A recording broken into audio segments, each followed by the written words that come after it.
The story begins in a quiet, sunlit town. A man observes a scarred leg walking with surprising ease. Two men discuss a girl who has adapted to her long-term injury. Elena Asweld, a young woman with long black hair, is introduced. She clutches a large green book to her chest. A light-haired man with freckles approaches Elena to mock her. He laughs while offering to guess her recent activities. Leaning in close, he mentions hearing rumors about her looking for work. He cruelly accuses her of selling her services to men at the harbor. He continues his vile insinuations while grabbing her long hair. Nearby noblewomen gossip about the scandalous rumors they just heard. Elena remains stoic, having grown numb to such constant mockery. The freckled man mocks her for spending money on old books. He insultingly offers her gold coins for her favors. She reflects on a lifetime spent enduring such mistreatment. Dark shadows of laughter surround her as she accepts her passive role. Angered by her silence, he demands she stop ignoring him.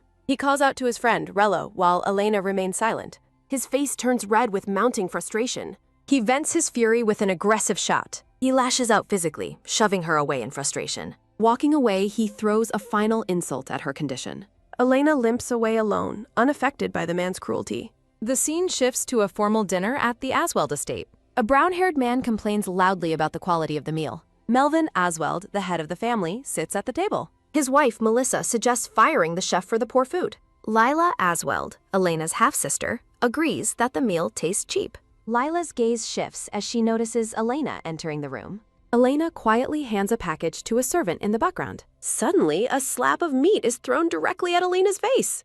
Lila smirks while mockingly ordering her sister to eat the thrown food. Elena calmly thanks her sister while deciding to handle herself. Layla seethes with rage after Elena dares to speak back. Melvin warns Lila not to damage Elena's face, citing its value for marriage. Jealousy flares as Lila questions what makes the girl so attractive. Melissa tells Lila not to waste energy on someone beneath them. Melissa informs her husband about the return of Sinclair Butler. Elena reacts with shock to the mention of the prince. She holds her book and parcel even closer to her body. A majestic silhouette introduces the disgraced Sinclair Butler. The prince's history of extreme violence at the palace is detailed. He survived every suicide mission the emperor sent him on. Elena looks at her humble bread and considers the prince's fate. She remains lost in thought about the returning warrior. At the table, Melvin acknowledges Sinclair's incredible survival skills. They discuss the prince's terrifying and insane reputation on the battlefield. Melissa describes him as a man driven by a bloodlust for killing.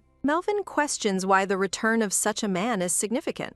Rumors of a secret deal between Sinclair and the emperor persist. The family dines in tense silence. Lila wonders if Sinclair Butler has demanded his previous position as the crown prince. Melissa dismisses the possibility of Sinclair returning to power regardless of his military victories. Elena limps past the dining room. She sits alone in her room.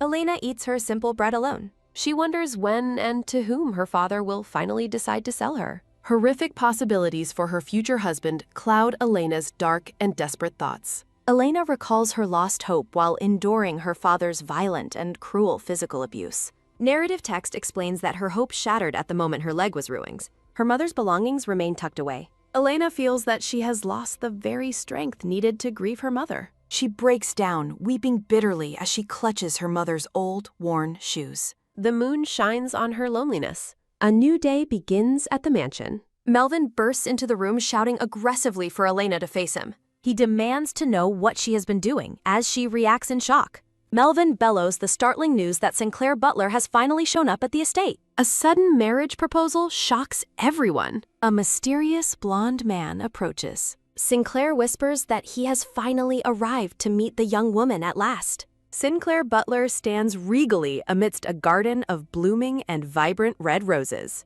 A story of a savior begins. Melvin continues his verbal assault, calling Elena a filthy and wretched girl for her behavior. Elena cries out that she knows absolutely nothing about the prince's arrival or his intentions. A sudden, sharp knock interrupts them. A servant reports the prince has arrived, leaving Melvin in a state of utter shock. Melvin scolds the servant for not stalling the prince, who forced his way inside. The servant warns that the prince will soon make his way upstairs on his own. Melvin seethes with uncontrollable rage. Melvin commands Elena to fix her appearance and come downstairs to the parlor immediately. He reveals that Duke Hank is willing to pay even more money to take her. Duke Hank is an immensely wealthy man. He is a powerful figure with deep and intricate connections to the imperial throne. Melvin cruelly threatens to break Elena's other leg if she fails to cooperate with him. The door slams as he leaves. Elena questions if Sinclair Butler has truly gone mad like the terrifying rumors suggest. She wonders why a high-ranking royal warrior would propose to a low-born person like her. Elena sits alone in the darkness. She laments her low social status as the daughter of a low-born concubine. Elena decides she must at least face the man known as a deranged killer. She walks toward the meeting, hoping that the rumors might be slightly exaggerated truths. She slowly opens the heavy door. Elena looks down at her visitor. She observes that his golden hair gleams brightly in the warm and natural sunlight. Sinclair's unyielding golden eyes create a suffocating presence that feels dangerously and physically overwhelming. A beastly tiger looms in spirit. Elena feels caught in a beast's jaws under his cold, intense, and warmthless gaze. Sinclair calls her name just as Elena's foot slips, causing her to fall forward. Sinclair catches Elena in a firm, protective embrace among a shower of falling rose petals. Sinclair catches Elena in a firm, protective embrace as red rose petals fall around him.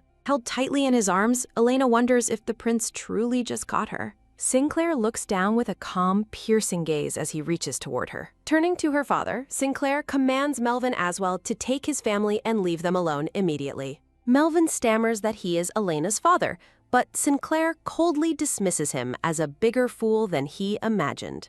With an aura of absolute authority, Sinclair orders the family to get lost right now. Startled by his cold fury, the family members scramble and flee the parlor in haste. Silence descends upon the grand room as the two of them sit together in the quiet. Addressing her by her full name, Sinclair asks if Melvin explained the situation to her. He correctly assumes that the man told her nothing of his intentions. He holds out a shimmering document and tells her to kick it. Sinclair explains that the Emperor promised to grant him any wish if he was victorious in the war. Startled, she listens as he reveals his marriage proposal carries the weight of an imperial command. Sinclair states his wish was to marry the Aswell family's outcast, Elena, noting that rejection is not a wise option. A confident, knowing smile plays across his lips as he watches her reaction. Elena remains silent, clutching the document while processing the gravity of his proposal. Her gaze drifts down to her feet as she reflects on the state of her injured ankle. Looking at the tea on the table, she questions what benefit a crown prince could possibly gain from marrying her. Sinclair asks if that is truly the concern she should be focusing on right now. He reveals that her father intended to sell her as a concubine to Duke Hank for a few coins. Sinclair points out she would inherit nothing from the Duke and asks if she finds such news appealing. She firmly clarifies that such a life was never her preference. He leans back and asks if she was planning to run away instead. Sinclair points out that fleeing would be impossible given the condition of her legs. Looking at her directly, he asks if the problem is simply that she does not like him. Elena admits that his proposal is not a bad one compared to her alternatives. She looks at him steadily, needing to know if this marriage is a death trap or a refuge. Sinclair responds with a subtle, intriguing smirk. He promises it won't be her death and vows that no harm will come to her while she is his wife. She falls into a contemplative silence once again. Looking at her hands, she wonders why she was the one chosen for this role. Sinclair explains that when he becomes emperor, his wife will have to leave their nation, Edenbell. The prospect of leaving her home leaves Elena completely stunned. Sinclair asks how much she knows about him, to which she replies she only knows as much as everyone else does. The two sit in a tense and heavy silence within the grand room. A dark screen carries his admission of killing a concubine and losing the emperor's favor. Narrated visuals show the emperor crowning Hister while Sinclair watches, knowing Hister is poised to be the next emperor. Amidst the darkness, he declares he has no intention of watching the succession happen without acting. Elena realizes that the prince has not given up on claiming the throne for himself. He explains the emperor's plan to marry him to someone who would spy on his every move. A visual metaphor shows Sinclair being manipulated like a puppet on glowing red strings. Elena stands alone, a solitary figure against a vast, glowing white background. A black chess queen stands over a fallen white piece in the darkness. Sinclair notes that a rebellion requires a wife from a suitable family to mitigate opposition. Elena finds his tactical reasoning sound and logical. She reflects on how commoners and powerful factions would resist his rise through rebellion. Narrated text explains that Sinclair is looking for the best possible choice for his plan. He views her as the perfect candidate, a daughter of a count who can be discarded whenever he chooses. This arrangement allows him to escape the emperor's constant surveillance and restraint. Sinclair concludes by stating that their contract will last for exactly 1 year. The blonde prince promises that once their arrangement ends, he will provide her with enough wealth to live in luxury for the rest of her life. Looking at Sinclair Butler, Elena Asweld asks if he is worried she might reveal their secret and wonders why he is being so honest with her. Sinclair admits he never considered she would tell anyone, while Elena reacts with a confused and startled exclamation. Sinclair notes he didn't think she would be foolish enough to let such an opportunity slip away, leading Elena to observe that he speaks as if he already knows everything about her. A soft swoosh sounds as the two share a moment of intense, silent eye contact. Turning away with a quick motion, the blonde prince tells her he will give her some time to think if she needs it. He stands up suddenly and warns her that he is not a patient man, so her time to decide will be brief. A soft flutter sounds as Sinclair slides a document toward her, telling her to take the marriage contract with her. His footsteps echo as he walks away, leaving Elena sitting alone as she admits she still doesn't understand his motives. Elena reflects that even if her family treats her poorly, there must be other noble ladies in more miserable positions than her own. Sinclair suddenly flinches and stops in his tracks. Turning with a swift spin, Sinclair tells her he chose her because no other noble lady is as much of a walking corpse as she is.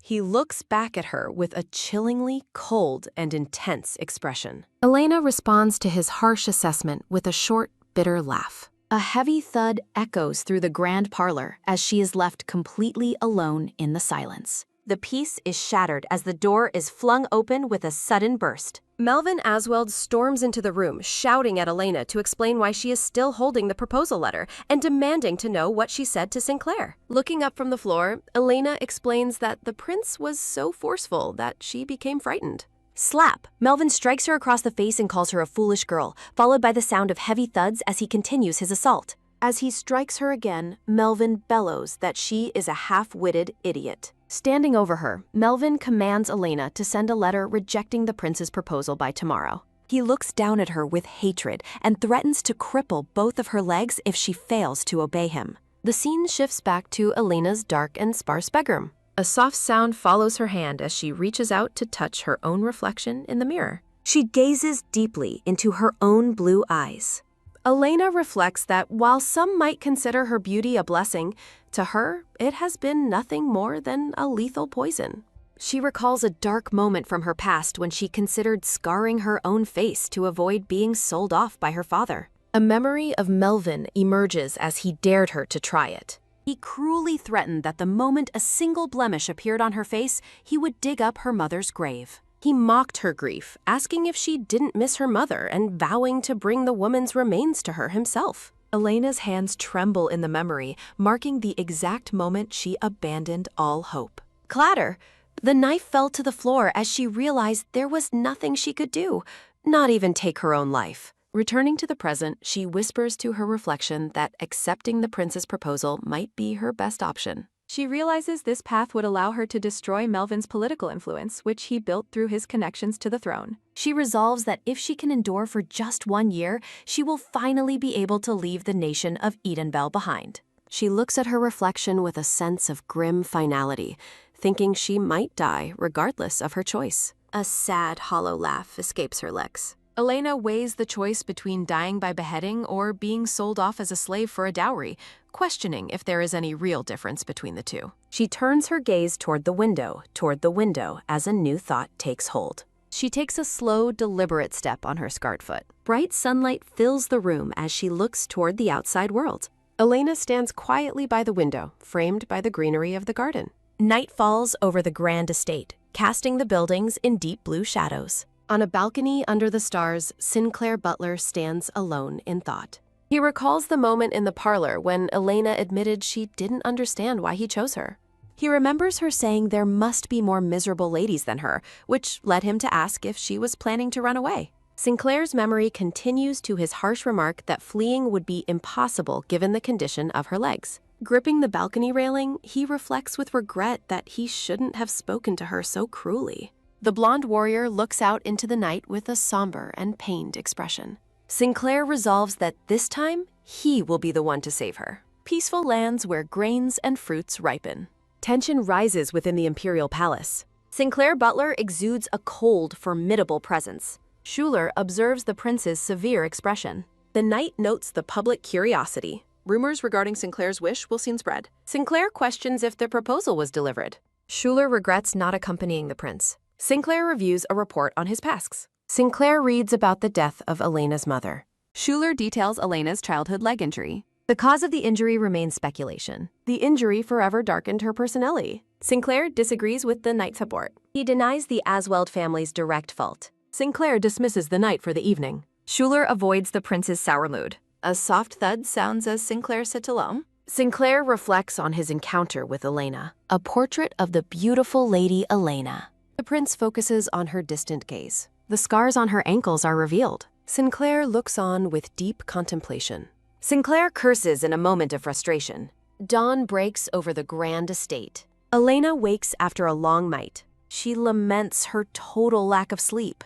She resolves to meet Sinclair today, planning a secret escape from the mansion. Elena limps carefully downstairs. Melvin intercepts her in the parlor. Elena is stunned to find him awake. Her father demands to know her destination. She questions his sudden need for permission. Elena calls out his plan for Duquesne. Melvin suppresses his rising, violent anger. A strained, tense silence fills the room. Melvin insists they sit for tea. An elegant spread of tea and cakes. Elena senses a looming, hidden danger. Melvin mockingly denies any intent to poison. She knows her value is purely financial. Melvin feigns concern for her feelings. Elena recalls how he excluded her first. Melvin warns her about the imperial family. He demands her trust regarding Duke Hank. Melvin shifts the conversation with a smirk. Her father gleefully urges her to drink. She refuses the suspicious, unknown tea. A sharp snap sounds as Melvin acts. Warrack! A man's hand suddenly seizes Elena Asweld's case. Elena's screams are muffled by Melvin Asweld's firm grip over her mouth. Melvin remarks that she should have complied and drunk the drugged tea he offered. He notes the Duke's twisted delight upon hearing about the injury to her leg. Melvin assures her that her new husband will be quite fond of her. Elena falls into a deep, drug-induced slumber as Melvin calls them a perfect match. Fragments of a past life echo with the name of someone who never returned. A young, blonde boy smiles while holding glowing threads, confessing to a deep-seated resentment. A young Elena gazes at the sky, admitting she wanted to leave with him. The young blonde boy kneels, explaining that his hatred was matched by how much he missed her. Their hands reach for one another in a moment of desperate longing. Young Elena is horrified to realize she cannot reach out to him. She is paralyzed by the realization that she cannot even find her voice. The young boy promises they will never be separated again, swearing on his life. Light consumes the memory as a voice begs for him not to leave again. Young Elena cries out for Len as the vision of the boy fades away. Elena wakes suddenly, noting how vivid and real her childhood dream felt. She looks around the unfamiliar, enclosed space with growing confusion. She realizes with a start that she is trapped inside a moving carriage. Elena stands, realizing she has been dressed in a revealing black evening gown. She curses Melvin for forcing her into such a cheap and degrading outfit.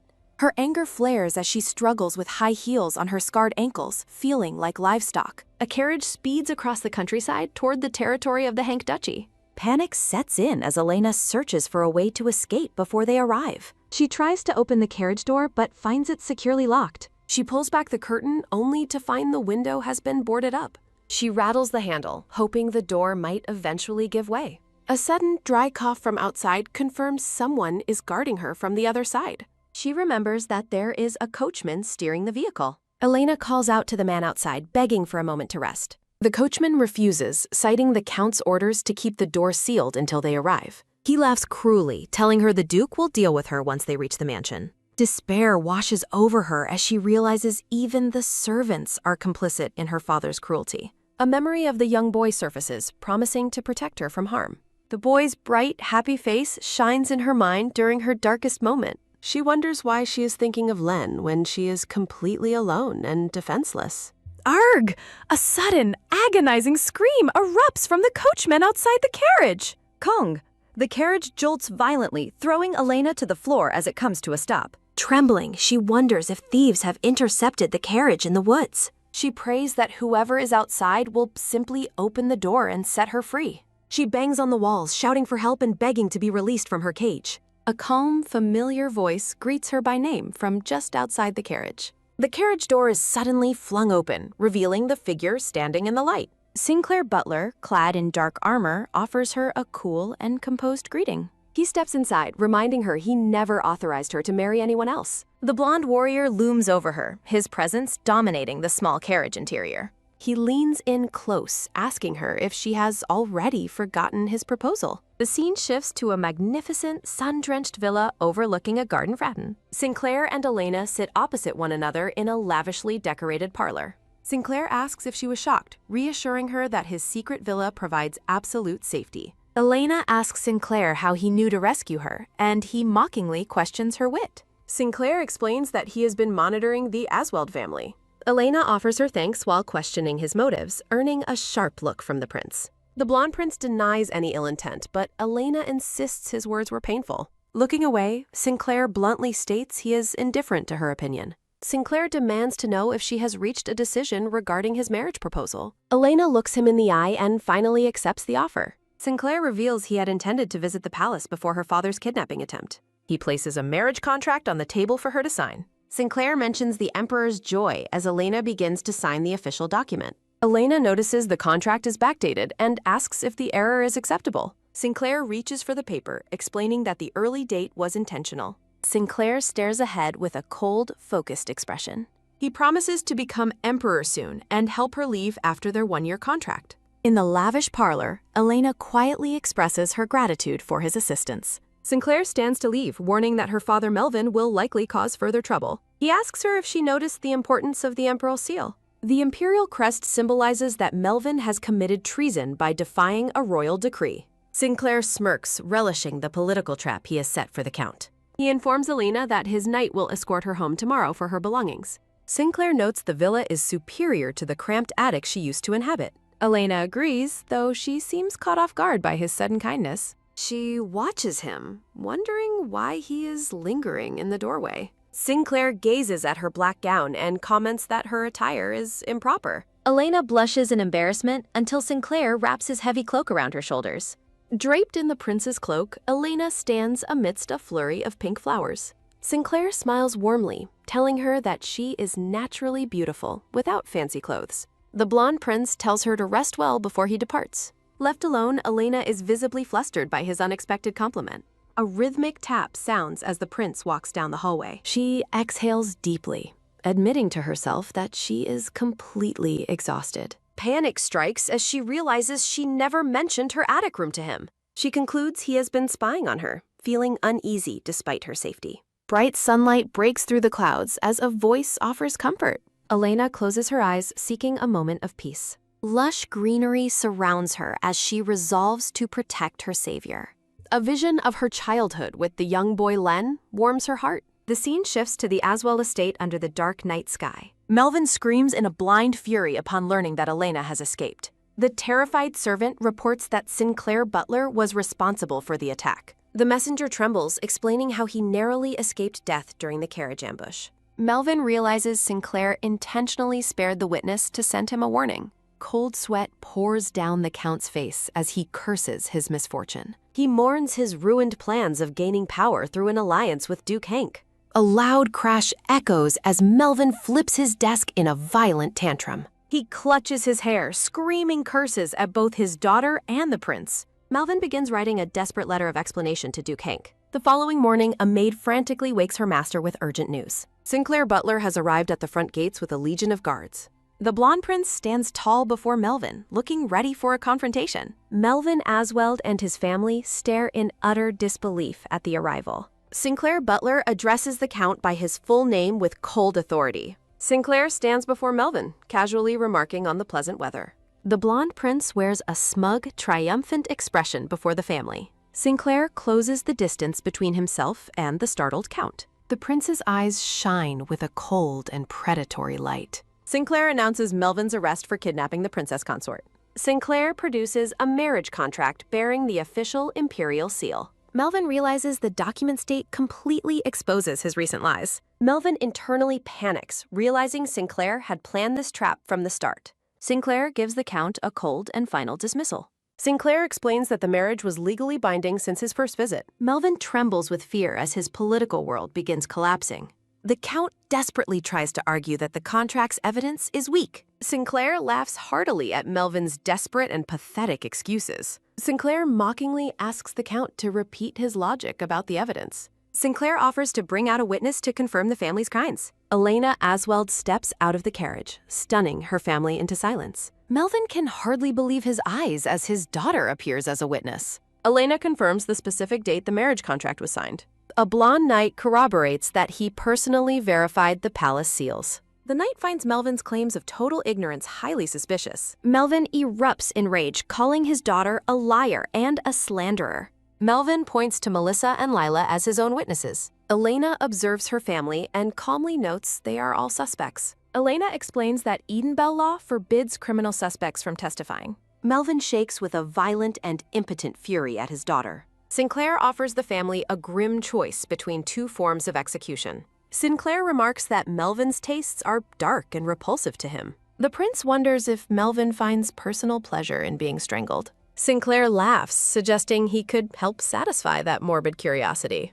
Lila demands to know why Elena's words are being believed. Lila screams that Elena lacks the education to speak on such matters. Lila cruelly brings up Elena's past leg injuries to mock her status. Lila mistakenly believes Sinclair agrees with her father's cruel reasoning. Sinclair decides to arrange a carriage to Grand Duke Hank's estate. Sinclair mentions finding the perfect vulgar bride to suit the Duke's conditions. Sinclair reveals that Lila Asweld will be the one sent away. Sinclair decides that eternal suffering is a better punishment than execution. Sinclair seizes Melvin by the collar in a sudden and violent grip. Sinclair declares Lila will become the Duke's 7th concubine. Melissa falls to her knees and begs for mercy for her daughter. Melissa wails in despair, refusing to let her daughter be taken. Sinclair stares down at the weeping family with total indifference. Melissa is paralyzed by terror and uncontrollable crying. Melissa crawls toward Elena, begging her for forgiveness and help.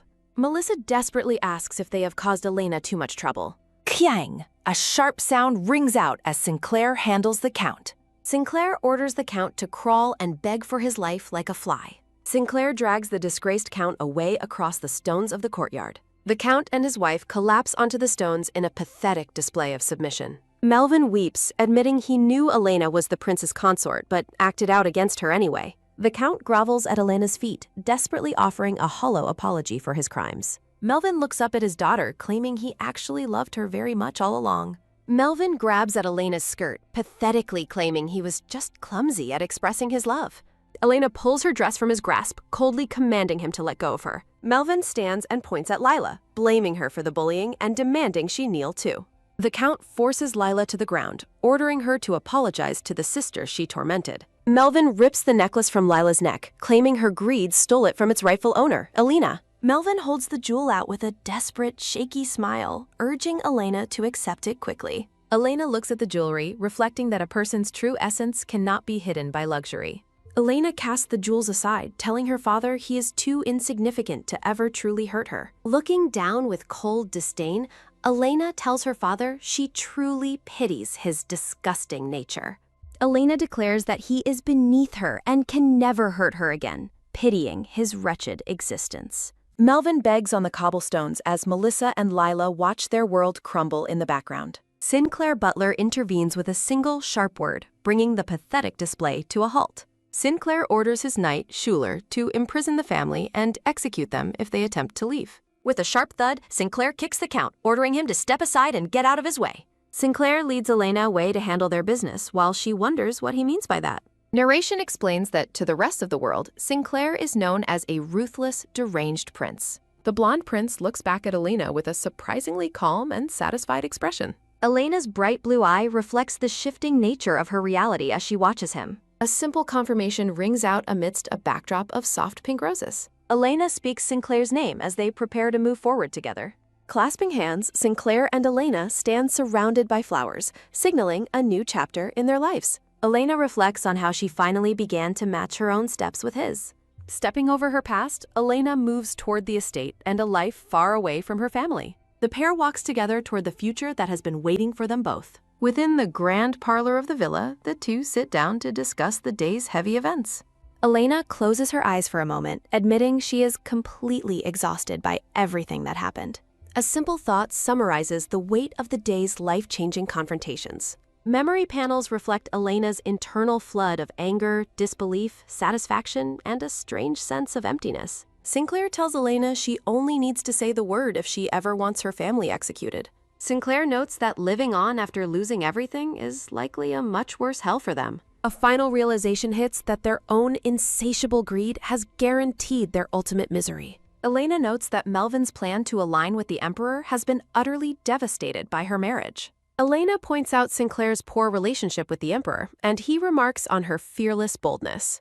Sinclair finds Elena's honesty amusing, preferring it to the usual tiptoeing people do around him. The blonde prince leans back with a smirk, seemingly enjoying the conversation with his new wife. Sinclair explains that his earlier behavior was merely a calculated move to deceive the others. He insists they must maintain the appearance of a couple until it becomes second nature to them. Elena looks at him with a startled expression, caught off guard by his commitment to the ruse. Sinclair confirms that Melvin, Melissa, and Lila will all be stripped of their titles and become commoners. Sinclair reassures Elena that despite her bloodline, her status as a victim and his wife makes her an exception. The greedy family is reduced to performing the manual labor they once looked down upon with contempt. Melissa and Lila are shown sobbing as they struggle with the menial chores of common kitchen maids. Sinclair reveals that since the Duke paid for Elena, he will also be stripped of his status. Sinclair explains that Duke Hank was a close aide to the Emperor's man, Hister Butler. By crushing the Count's family, Sinclair has successfully removed one of his most troublesome political opponents.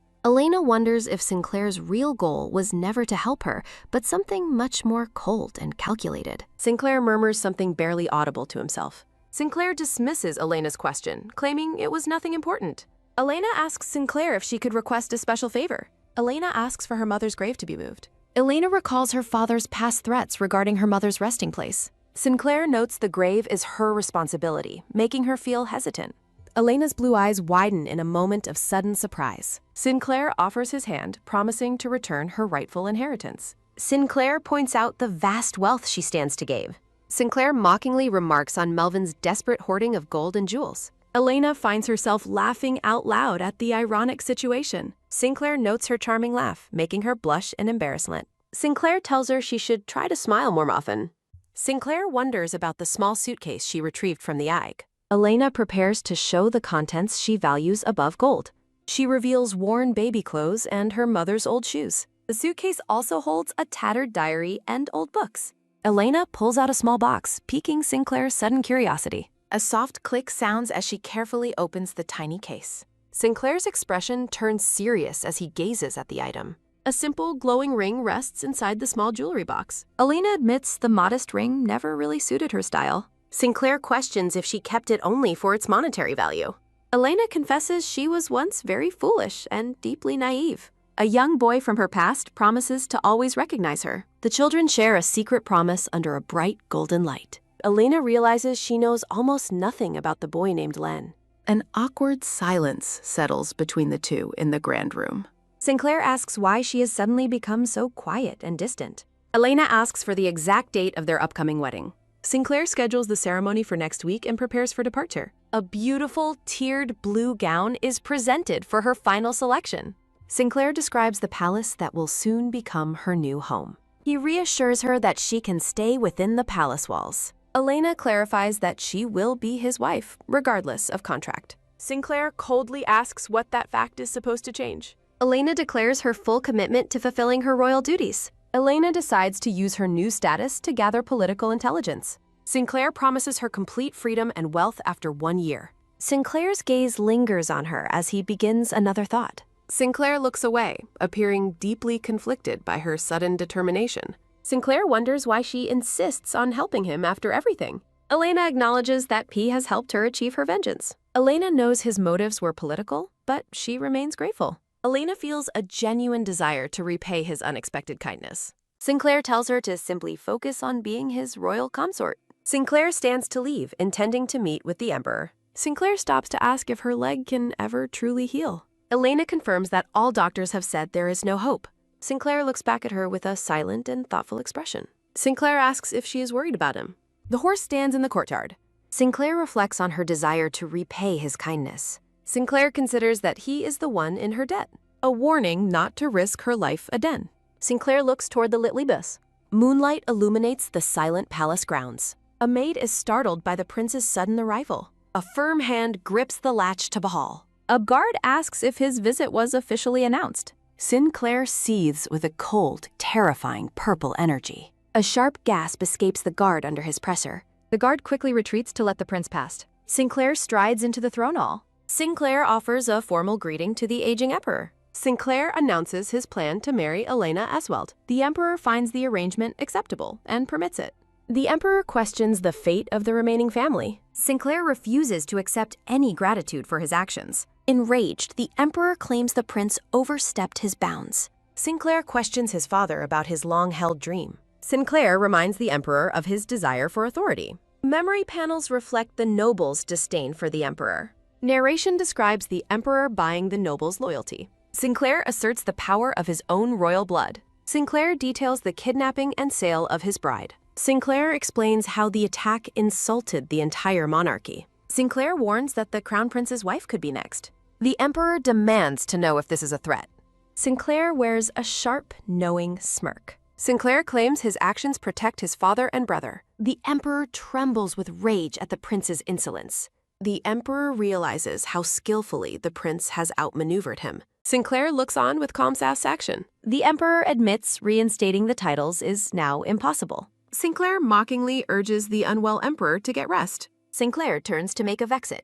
The emperor believes nothing will change despite these schemes. An analogy warns against reckless prey charging without care. Sinclair stands tall before the Frem. Sinclair suggests that even hunters can be killed by animals. A spectral lion lunges at the emperor's throne. Sinclair takes his leave with a hollow, respectful gesture. Sinclair walks through the dark palace. Sinclair vows to stop the old man's nonsense permanently. A mysterious voice addresses Sinclair from the Shans. Footsteps approach as the stranger notes Sinclair's mood. The blonde crown prince Hister Butler greets his brother. Hister offers sarcastic congratulations on the prince's marriage. Hister insults the bride's status and physical condition. Hister tells Sinclair that he looked into the woman and realized he already knew her. Hister reveals that Sinclair met Elena in secret long ago while hiding his royal status. A grim narration states that Sinclair is the reason Elena lost her leg. Hister asks Sinclair if Elena is aware of the truth behind her injury. Hister finds it astonishing that Sinclair chose to marry her despite their history. Hister mockingly suggests that Sinclair is a romantic for choosing his first love. Sinclair retorts that Hister is vulgar for using such words while pretending to be virtuous. Sinclair notes words reflect the speaker's nature, while Hister mocks that he merely imitates his brother. The tense atmosphere is broken by a sudden, heavy step sounding as Sinclair moves. Sinclair calls Hister a pathetic brat and tells him to stop lurking in the shadows. Sinclair insults Hister by comparing his cowardly behavior to that of his mother. Sinclair asks Hister if he remembers the grim details of how his mother died. Sinclair roughly grabs Hister's collar and demands that he watch his mouth. Sinclair leans in and warns Hister that he might be the next one to die. Hister grits his teeth in a silent, terrified rage as he faces his brother. Sinclair laughs mockingly, claiming he prefers immediate action over making empty threats. Sinclair details the reciprocal deaths of their mothers, calling his own actions gentlemanly. Sinclair adjusts Hister's collar and warns that his future safety is not guaranteed. Hister gasps in shock at the cold ruthlessness of Sinclair's words. Sinclair mockingly notes that Hister is trembling so much he might wet himself. Sinclair offers some condescending advice before he begins to walk away. Sinclair advises Hister that any fight he picks should be fought with everything he has. Sinclair stops and warns Hister never to speak Elena's name with her. Sinclair threatens to cut Hister's throat if her name ever crosses his lips. Sinclair warns Hister not to force him into a situation where he must kill his brother. Sinclair orders Hister to relay their entire conversation back to the Emperor. Sinclair departs after noting he has already taken everything from Hister's family.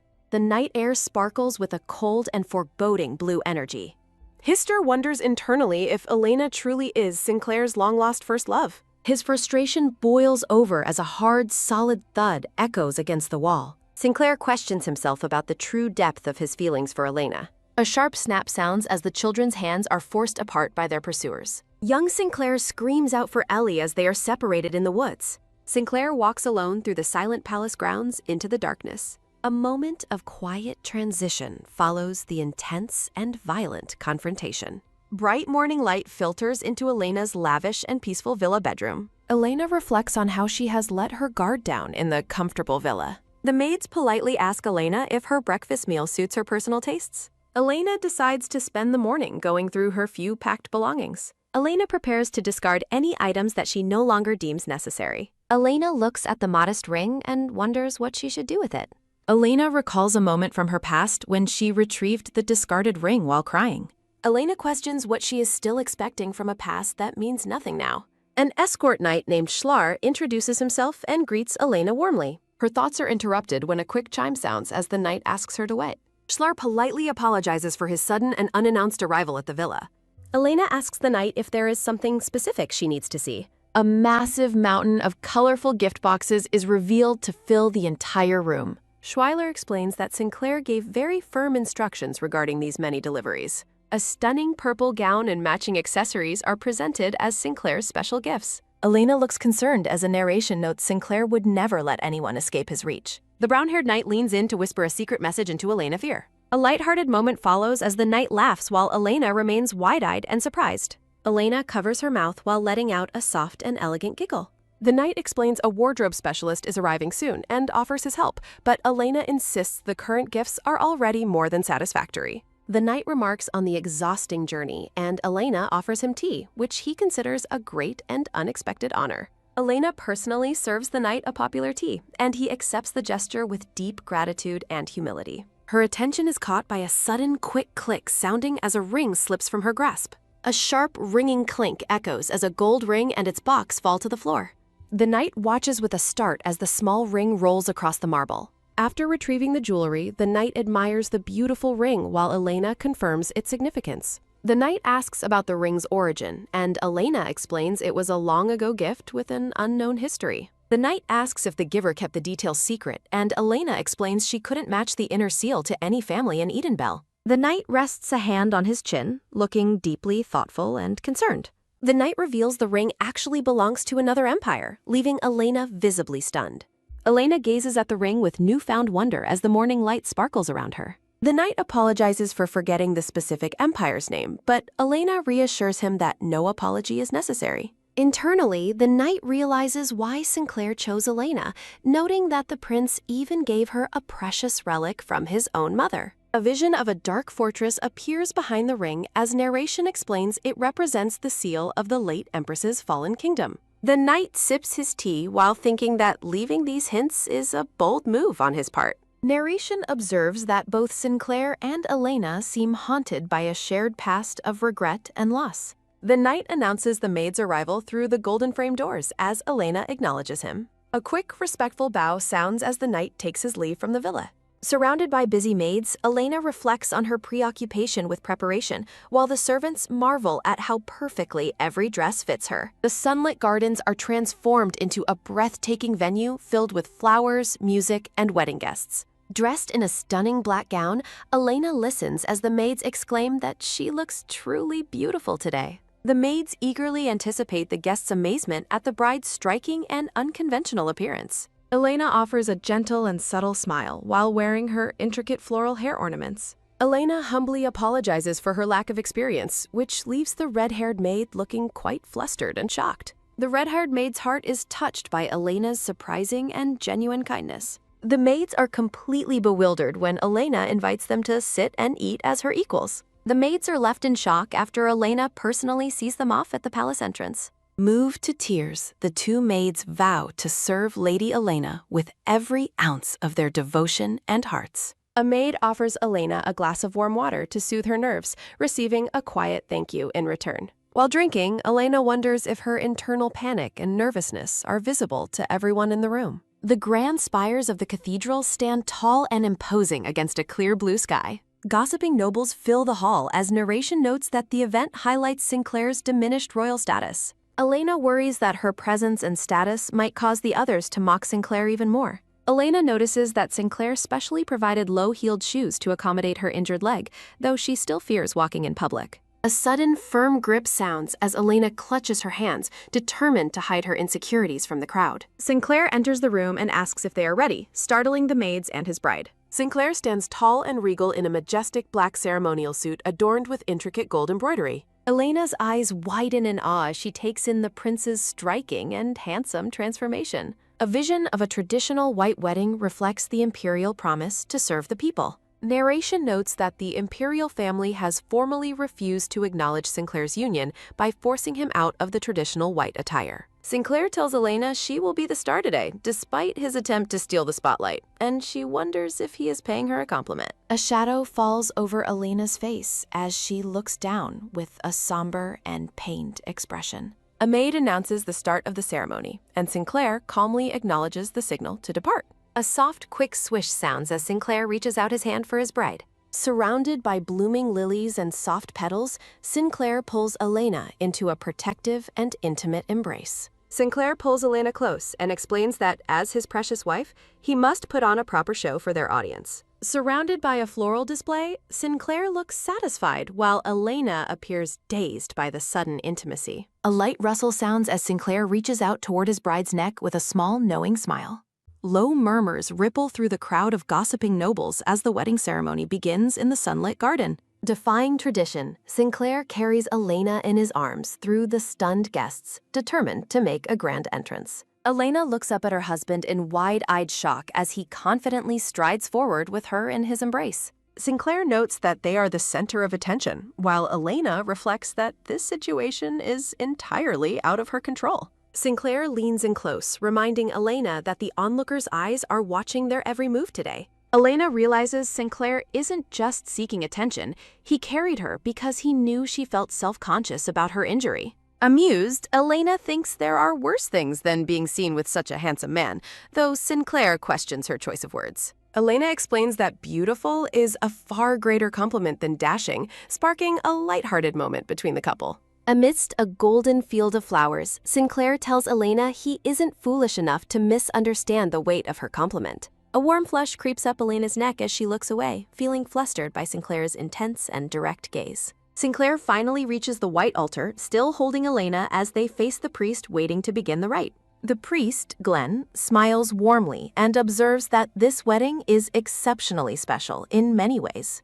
Elena watches Glenn closely, recalling that the Knight Schlur once identified this high priest as Hister's trusted ally. Her thoughts race as she wonders why a priest from the imperial-aligned temple is officiating their unconventional union. Sinclair stands firm, asserting that as a unique figure in Edenbell, he must meet the high expectations placed upon him. The sound of muffled laughter echoes as the guests continue to whisper and gesture toward the couple. Glenn and Sinclair agree that rigid customs can be stifling, and the priest notes this won't be a typical wedding ceremony. Elena is taken aback by the priest's candid and somewhat irreverent remarks about traditional sacred rituals. Narration observes that the ceremony serves to reaffirm the deep trust and sacred vows shared between the husband and wife. Sinclair looks intently at the high priest as they prepare for the formal exchange of their marriage promises. A steady calm settles over Sinclair as he focuses entirely on the gravity of the life-changing moment before him. Elena resolves to maintain an emotional distance with cold words, fearing Sinclair might start viewing her as a good person. When the priest asks for his commitment, Sinclair gives a firm and clear response of agreement. Sinclair turns his gaze back to Elena, waiting for her to speak her own vows before the gathered witnesses. Glenn asks Elena if she promises to cherish Sinclair and remain by his side for the rest of her life. Elena remains silent for a heartbeat, her face set in a somber and deeply reflective expression as she considers her future. Internally, Elena acknowledges this was her only choice and expresses gratitude for the man who helped her when everyone else turned away. A gentle and sincere smile touches Elena's lips as she looks at Sinclair, signaling her silent acceptance of her role. Hearty applause and cheers erupt from the venue as the ceremony concludes, celebrating the newly joined couple. Framed by roses, Sinclair holds Elena close, the two of them looking every bit like a devoted and unified pair. A light scuff sounds as a man in white boots approaches and offers a polite greeting to Madame Elena. Bathed in a radiant light, the high priest introduces himself as Glenn and offers a pleasant smile to the bride. A soft swish sounds as Glenn bows slightly, addressing Elena with a friendly and welcoming tone after the ceremony. Glenn asks Elena if she was startled by his earlier remarks, which he jokingly refers to as his own blasphemous words. Sinclair interjects that Glenn is naturally disrespectful, so such behavior is to be expected from him. Glenn laughs and counters that the prince should be the last person to lecture others about showing proper respect. A soft rustle sounds as Sinclair carefully lowers Elena onto a plush seat, his hands lingering briefly on her waist. Glenn lets out a mischievous laugh while thinking of them as lovebirds, much to Sinclair's irritation and annoyance. A man with long silver hair and striking green eyes approaches to compliment the impressive nature of their wedding. A quick, respectful tap sounds as the silver-haired man places a hand on his chest and introduces himself as Eric Connor. Duke Eric Connor smiles kindly, his composed and noble demeanor reflecting his high status within the empire. Elena watches the Duke with a neutral expression, taking in the presence of this powerful and unexpected guest. Narration explains that Duke Connor leads a formidable army, possessing power that rivals what Elena's family once held. Duke Connor offers his sincere congratulations and praises Elena's beauty, prompting a formal thank you from Sinclair. Sinclair informs Elena that he needs to speak with the Duke privately and promises to return to her side shortly. As Sinclair departs, Elena is left alone with the knight and feels a sudden wave of social awkwardness wash over her. Duke Eric Connor bids Elena a polite farewell, expressing his hope that they will encounter each other again soon. Duke Connor offers a dinner invitation to his estate, boasting that his personal chef skills are second to none. A soft, quiet nod sounds as Elena acknowledges the Duke's polite gesture with a composed expression. A sudden, sharp stop sounds as Sinclair turns back to watch the silver-haired man depart with a lingering, guarded gaze. A firm, heavy grab sounds as Sinclair places a hand on Glenn's shoulder and calls the high priest by name. Sinclair leans in close and warns Glenn that it would be wise for him to avoid saying anything unnecessary. A rhythmic, steady clack sounds as Glenn remains silent while the prince strides away toward his bride. Glenn smiles and mentions that while Schlur is guarding her like a hunting dog, he still feels a sense of worry. Elena wonders if Sinclair truly used such an insulting term, though she reflects that his expression was quite serious. Glenn asks if he might inquire how she and Sinclair first became acquainted, provided she feels comfortable sharing the story. Glenn reveals that his loyalty stems from a long time ago when he owed Sinclair a significant debt. Glenn recalls the moment he incurred the debt, realizing it was a burden he would spend a lifetime repaying. Glenn explains he has been repaying it gradually and encourages Elena to seek his help whenever she has need.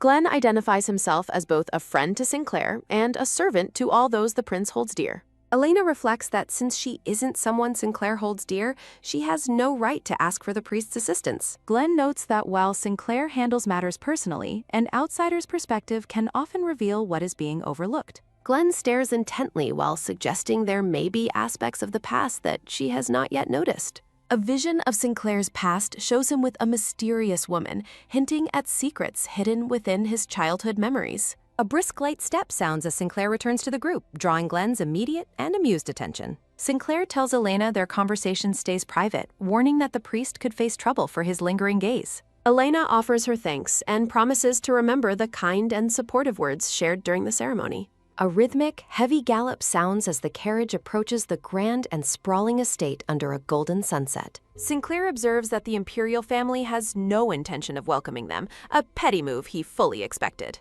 A sudden, heavy jolt sounds as the driver announces their arrival at the prince's ancestral palace. Elena stares out the window with a pensive expression as she prepares to enter her new home. Narration notes that this palace is the place where Sinclair was born and has lived his entire life. Elena wonders what the interior of such a massive and historical building might look like from the inside.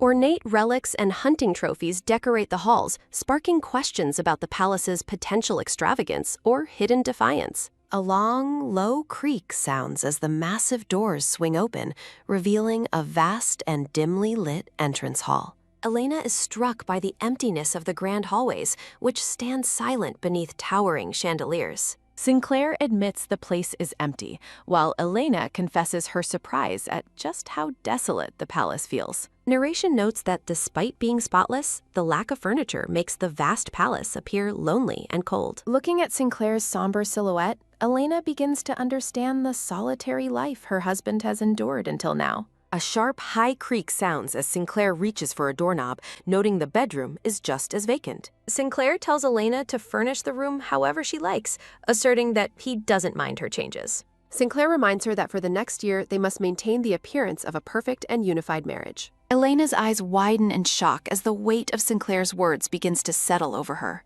A bright, energetic call sounds as the maids announce their arrival to assist Elena with her evening bath. Sinclair casually mentions he will go wash up as well, leaving Elena looking utterly shocked and confused. Elena's mind races with panic as she questions the implications of Sinclair's casual and unexpected remark. Surrounded by steam, a maid explains that the scented oil she applied should be perfectly comfortable for the bride. A maid notes that while women usually wear makeup after bathing, Elena's natural beauty requires only a touch of lip color. A radiant, glowing aura surrounds Elena as she stands before the mirror in her simple white nightgown. Sinclair's words echo in her mind, emphasizing the need to maintain a perfect marital image for their contract's duration. A cold, sudden shiver sounds as Elena pulls her hair close, feeling the weight of her new reality. Elena timidly asks for a robe, but the maids protest that they worked hard to create a seductive look. A small, pitiful whimper sounds as Elena ties her robe, much to the disappointment of the pouting maids. A soft, rhythmic click sounds as Elena hesitates at the door, having spent 20 minutes adjusting her clothes in nervous anticipation. A sudden, light thud sounds as Sinclair opens the door and jokingly asks if she was lost on the way to the temple. A soft, quick scuff sounds as Elena asks how he knew she was there, and Sinclair replies he could hear her the entire time. A heavy, expectant silence sounds as Elena gazes up at her husband, wondering why he would wait for her. Sinclair looks on with an amused expression. A sudden, firm grab sounds as a hand reaches out. Sinclair pulls Elena into a close embrace, prompting her to stammer out his name in shock. Elena urgently asks Sinclair to wait for a moment. Sinclair looks down at his bride, remarking that she is quite difficult to deal with. Sinclair leans over Elena, stating he knows what she's thinking, but has no intention of following through. A soft, knowing smirk sounds as Sinclair adds that he is willing if she chooses to initiate. A soft, quick scurry sounds as Elena crawls away toward the very edge of the bed. Sinclair observes that she has retreated to the very edge of the bed while she remains silent. Sinclair reflects that her inexperienced behavior wouldn't stop him if he truly wished to touch her. Sinclair wonders if his own lack of experience with others would even make a difference to her. A light wooden slide sounds as Sinclair opens a bedside drawer.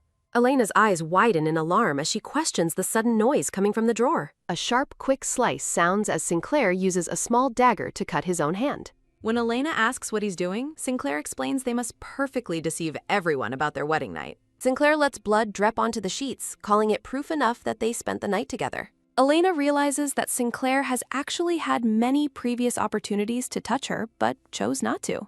As Sinclair bandages his hand, Elena concludes that she was mistaken about his intentions. Elena offers her thanks for the day, which Sinclair questions with a brief and confused response. Elena explains that his help in carrying her and his kind words truly helped her remain calm. Sinclair dismisses her worries about her limp, asserting that he only cared about her comfort, not others' gazes.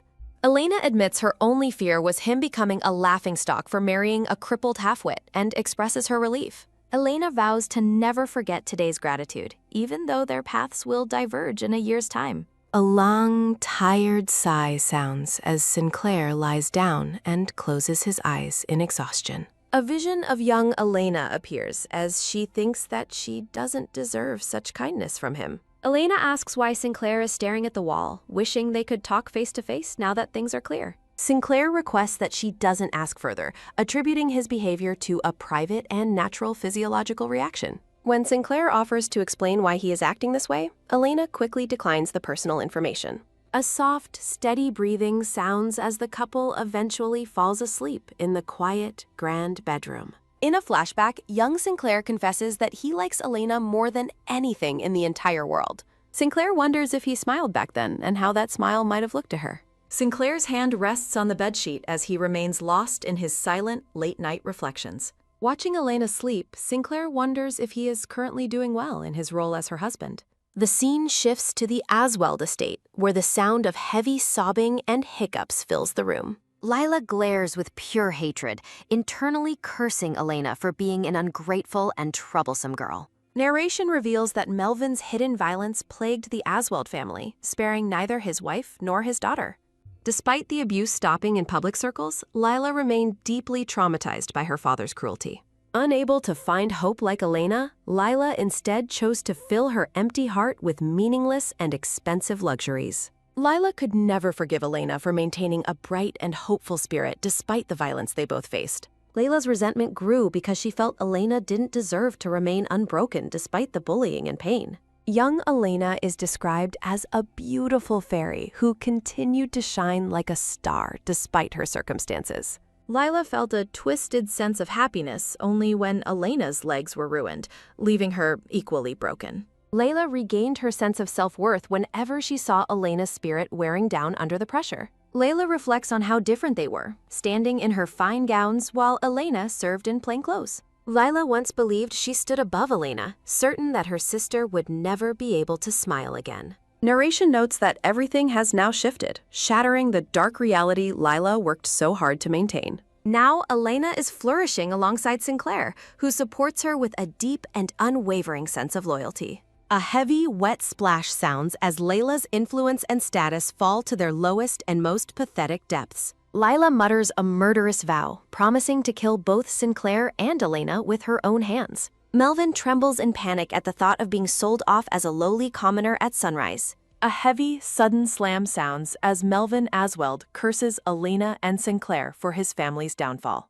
The Asweld family reacts with shock and terror as they face an unexpected visitor. A cold, sudden shiver sounds as Melvin fears they are about to be sold off prematurely. Observing the family's desperation, Prince Hister finds their display to be disgustingly pathetic. A sharp, quick gasp sounds as Melvin recognizes the prince standing before him. Melvin nervously confirms his identity while wondering why the prince has come to see him. Prince Hister mentions his dislike for getting involved in dangerous affairs. He reflects on his brother's view of him as a coward hiding in the shadows. A quick, nervous gulp sounds as Melvin admits he doesn't understand the prince's point. Hister questions why he should risk himself for no reason while standing before the silent Melvin. A soft, inviting tap sounds as Hister smirks and offers to include Melvin in a game. Lila frantically begs her father to accept the prince's offer to destroy their enemies. A soft, heavy thud sounds as Melvin drops to his knees, offering his complete service to Hister.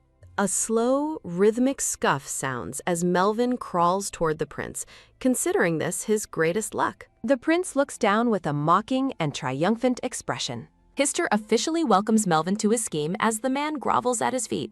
Back at the palace, Elena sits in silence in her nightgown. Elena wakes up to find Sinclair already gone, regretting that she missed him. A soft, rhythmic rustle sounds as Elena spots the bloodstains Sinclair left on her nightgown. A sudden, sharp gasp sounds as Elena worries about the bloodstain remaining from the previous night. A light, quick knock sounds as the maid calls out and Elena invites her in. When asked about her preference, Elena decides to take a bath before her meal. The maid nervously informs Elena that the Emperor has requested her presence for tea. A vision of the Emperor appears as the maid conveys his excuse for his earlier absence. Elena confirms that the imperial message was sent only after Sinclair had already left. She realizes that Sinclair would have refused the invitation if he had known about it. Despite the maid's warning about Prince Hister's presence, Elena prepares to them. Elena commands the maid to inform Sinclair that she has accepted the Emperor's invitation. She vows to fulfill her duties and support Sinclair as a way of showing gratitude. A heavy, expectant silence sounds as Elena steels herself to face the Emperor and Hister. A quick, energetic shuffle sounds as the maid, Judith, agrees to prepare a proper outfit. Narration explains that palace greeting rooms are assigned based on the visitor's social standing. Elena is brought to a low-quality room meant for commoners and soldiers. She realizes the palace staff is intentionally trying to intimidate and insult her. A soft, liquid pour sounds as the maid prepares the tea while Elena waits. A long, quiet stillness sounds as the tea eventually goes cold during the wait. A soft, metallic clink sounds as Elena realizes they will use the cold tea as a pretext to leave. She knows the plan is to spread rumors about how the imperial couple was mistreated. A soft, rhythmic swallow sounds as Elena drinks the cold tea, mocking their pathetic tactics. A steady, rhythmic tick sounds as the clock marks the passage of time. A sudden, heavy stomp sounds as the emperor enters and demands Elena show proper respect. A soft, rustling bow sounds as Elena greets the emperor and the crown prince. A sharp, rhythmic click sounds as Prince Hister approaches, feigning honor at the meeting. Hister mentions that he has heard rumors about her since they were children. Elena internally dismisses the rumors, knowing they focus on Sinclair's infamy and her disability. Hister adopts a cold expression, calling her rude for failing to use proper titles. A light, airy chuckle sounds as Hister agrees to an informal conversation. A soft, heavy creak sounds as the emperor sits down and orders the group to begin. The emperor immediately questions the severity of Elena's limp. He demands to see her leg personally to determine the best way to help her. Elena stands up suddenly from the plush sofa. A soft, rhythmic limp sounds as Elena walks toward the others. Elena insists that while walking is difficult, she can move independently. The gray-bearded emperor lets out a long, heavy sigh. Elena acknowledges the emperor's prior assistance and asks if he's addressing her. She asks if he dismissed the others to spare her from scrutiny. Elena explains she understood his absence was meant to protect her comfort. Elena mentions her family's recent troubles and thanks the emperor for his kindness. The emperor looks confused, questioning her interpretation of his intentions. Elena offers a gentle, grateful smile to the stunned men. Hister and the emperor share a solemn, quiet moment of reflection. Elena vows to serve the imperial family wholeheartedly as the crown princess. Elena expresses her desire to learn from Hister, surprising the blonde prince. She notes that Hister is the only one besides Sinclair to address her comfortably. Elena asks to rely on Hister and apologizes for any potential offense. Narration confirms she is a woman perfectly suited for Sinclair's choice. Hister looks closely at her, wondering exactly how much she knows. Hister questions if she knows Sinclair caused her injury, but remains steadfast. Hister finds her politeness odd, while Elena predicts Sinclair will be insulted. Hister remarks that Sinclair must value her highly to have risked his life. Hister asks if they have known each other since their Tauzed. Elena realizes she has absolutely no memory of Sinclair from her past. A sudden realization hits Elena as a voice objects to the secret meeting. A heavy, sudden slam sounds as Sinclair enters the grand room. Sinclair looks stressed as he brushes his blonde hair back. Sinclair mockingly remarks on the emperor's apparent and strong curiosity. Sinclair stands tense and silent, waiting for a response from the men. The emperor claims he only called her for a simple, casual talk. The emperor justifies the meeting as natural for new imperial family members. Sinclair points out the cold tea, mocking their lack of hospitality. A sharp metallic clink sounds as Sinclair mockingly thanks the emperor. The emperor demands Sinclair show proper respect and mind his words. Hister smirks at how quickly Sinclair came to protect his wife.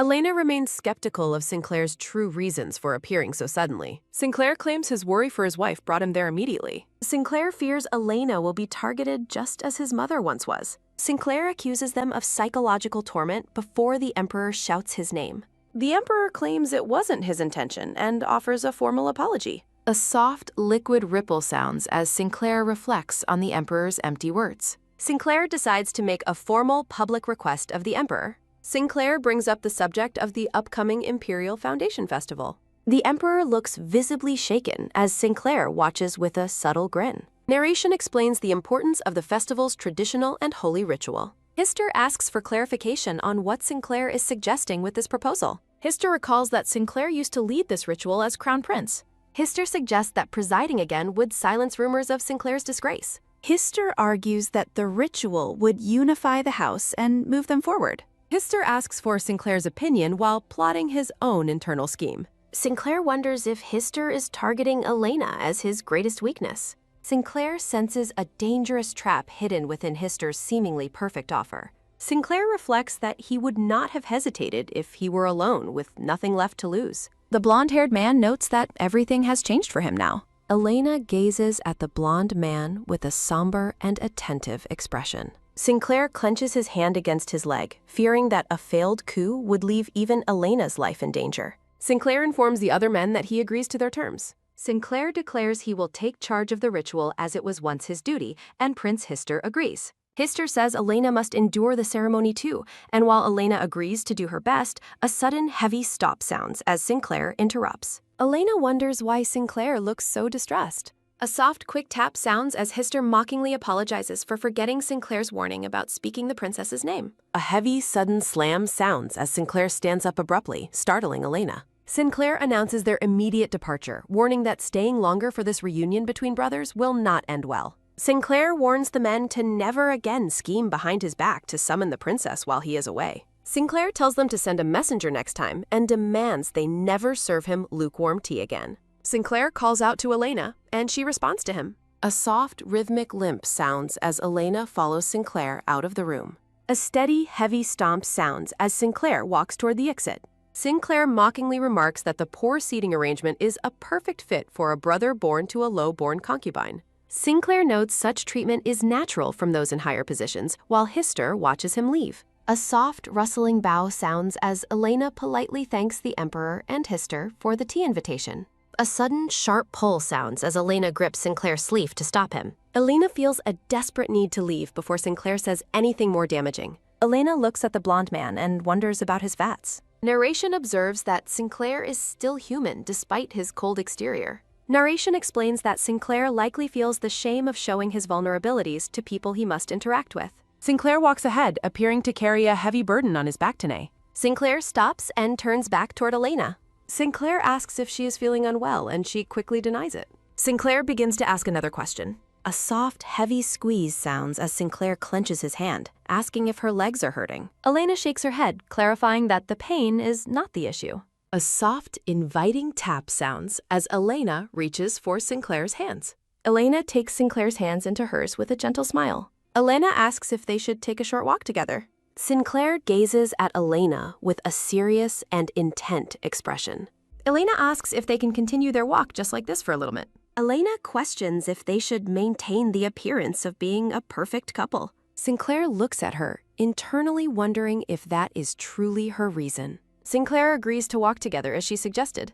A soft, rhythmic scuff sounds as the couple holds hands in public, much to the shock of the onlookers. Elena reflects on the rumors about her family causing her injury, clarifying it was merely a simple accident. Narration describes how child Elena once had her ankle trapped between rocks in a stream. After struggling to free herself, child Elena made it home soaking wet and crying. Child Elena recalls how Melissa ignored her pain while Lila laughed at her misfortune. Elena remembers Melvin telling her she deserved the accident because she was wandering around at a young age. A sharp, heavy smack sounds as Melvin strikes child Elena in a rage, calling her useless once her body was ruined. Sinclair reflects that he should have destroyed and killed Melvin for what he did back then. Narration explains that Elena's heart and personality changed after her dreams of escaping were shattered. A soft, rhythmic rustle sounds as child Elena recalls the day Sinclair arrived with a marriage proposal. A soft, rhythmic limp sounds as Elena reflects on how her heart began to change after Sinclair saved her. Sinclair stands before her, the only person who became her salvation in the darkness. Elena tells Sinclair he gave her hope. Sinclair internally doubts himself, remembering how he once destroyed the very hope she mentions. While holding hands, Elena notes Sinclair's strength in returning victorious despite the Emperor's attempts on his life. Sinclair secretly reflects that his return was only fueled by a fear of dying alone. Elena offers him a warm smile. Elena encourages Sinclair to ignore any insults he might face from others. Elena warns Sinclair that the Foundation Festival is a chance for him to avoid the traps of the Emperor and Hister. Sinclair realizes with surprise that Elena is genuinely trying to provide him with comfort. Sinclair wonders if he even deserves to receive this kind of comfort from her. Sinclair thinks her kindness acts as an anchor that keeps him grounded. He worries that if the anchor ever loosens, he will be lost at sea without hope. Sinclair decides he must stop accepting any more comfort from her. Sinclair tells Elena to return to the residence while he consults Schwoller about the festival. Sinclair coldly asks if there is any reason for him to escort her back personally. Elena watches him leave, wondering if he is still harboring ill feelings. Edenbell has a very active social society. Elena meets with a woman in a glasshouse, expressing joy at her arrival. A soft, rhythmic clatter sounds as Lady Regis expresses her gratitude for the royal invitation. Lady Regis greets Elena with proper formal titles while holding a teacup. Narration explains Lady Regis inherited a fortune after her elderly husband's sudden death on their wedding night. Elena encourages the woman to speak more casually and call her by name. The grand greenhouse stands silent and beautiful. Elena insists on getting closer, prompting Lady Regis to ask to use her first name. Lady Regis admits she was terrified she had done something wrong upon receiving the invitation. Elena explains she reached out specifically to seek the woman's social guidance. Elena offers to find someone else if the request makes Lady Regis uncomfortable. Elena internally notes that Lady Regis is the perfect choice because she loves meddling in society. Lady Regis claims that all social news and rumors eventually reach her ears. Lady Regis offers to introduce Elena to important figures or escort her to high society events. Elena claims she is sharing a private concern that she only trusts to Lady Regis. Elena reveals Sinclair will preside over the festival, which surprises Lady Regis since Hister usually does it. The prince wants to strengthen imperial ties. He intends to use the upcoming festival to dispel any negative rumors. Lady Regis is shocked, while Elena reflects that Hister's words aren't entirely a lie. Elena remains pensive as she watches Lady Regis react to the news. Lady Regis immediately offers her full support in helping Elena navigate these social challenges. Lady Regis explains that the identity of the person in a rumor matters more than the content itself. Elena thinks everything is going exactly as she expected. Lady Regis asks if she can discuss their conversation with others. Elena readily grants permission for the woman to share their talk. Elena beams with a look of joy. Elena explains that she spoke only the truth, so there is no reason to hide their discussion. The two women share a moment of connection across the table. Elena remains confident in her plans. Night falls as Elena reflects on how difficult it has been to see Sinclair lately. Elena gazes out at the dark gardens. Elena thinks about Sinclair's worried expression and wonders if he will return tonight. Sinclair suddenly appears in the doorway, surprised that Elena is still awake. A steady, heavy stomp sounds as Sinclair enters the dark room and greets Elena. Sinclair urges Elena to go to bed soon since it is late. A heavy, sudden flump sounds as Sinclair collapses onto the bed, while Elena explains she came to the palace because she was worried he was too busy. Sinclair avoids her gaze, telling her that she has no need to know what is happening in his life. Elena looks pained, asking if she did something wrong to make him act this way so suddenly. Sinclair stares out at the night, thinking that Elena has not changed at all since they first met. Surrounded by golden flowers, Elena tells the blonde man that his honesty and directness are what gave her hope. The woman with long, dark hair offers a faint and gentle smile. Elena asserts that she intends to use the founding festival to fix his damaged reputation. With a look of deep resolve, Elena promises to repay his past kindness and help him reach his goals. A soft, rhythmic press sounds as Sinclair leans his hand against the bed, warning her not to do anything unnecessary. Sinclair turns away, telling her to stay out of the public eye except for the festival, since he does not require her assistance. Elena watches him walk away, wondering if he fears she will become too attached to her role as princess. Elena's expression turns somber as she asks if he is worried about both her attachment and her interference. Sinclair admits he was worried she was chasing false hopes and that he disliked the idea of her offering help where it wasn't needed. A soft, sharp squeeze sounds as Sinclair clenches his fist, emphasizing that their only goal is to appear as a perfect couple. A soft, rhythmic creak sounds as Sinclair lies down, reminding her that their relationship is strictly defined by their contract. Elena stands alone in the room, looking visibly hurt by his cold and distant behavior. Elena realizes with a heavy heart that Sinclair never wanted anything beyond their formal agreement. A soft, quick sigh sounds as Elena looks down, feeling foolish for her earlier thoughts. Lying in bed beside him, Elena decides she will focus solely on playing the role of the princess from now on. Elena closes her eyes, resolving to stop caring about him or worrying about their relationship.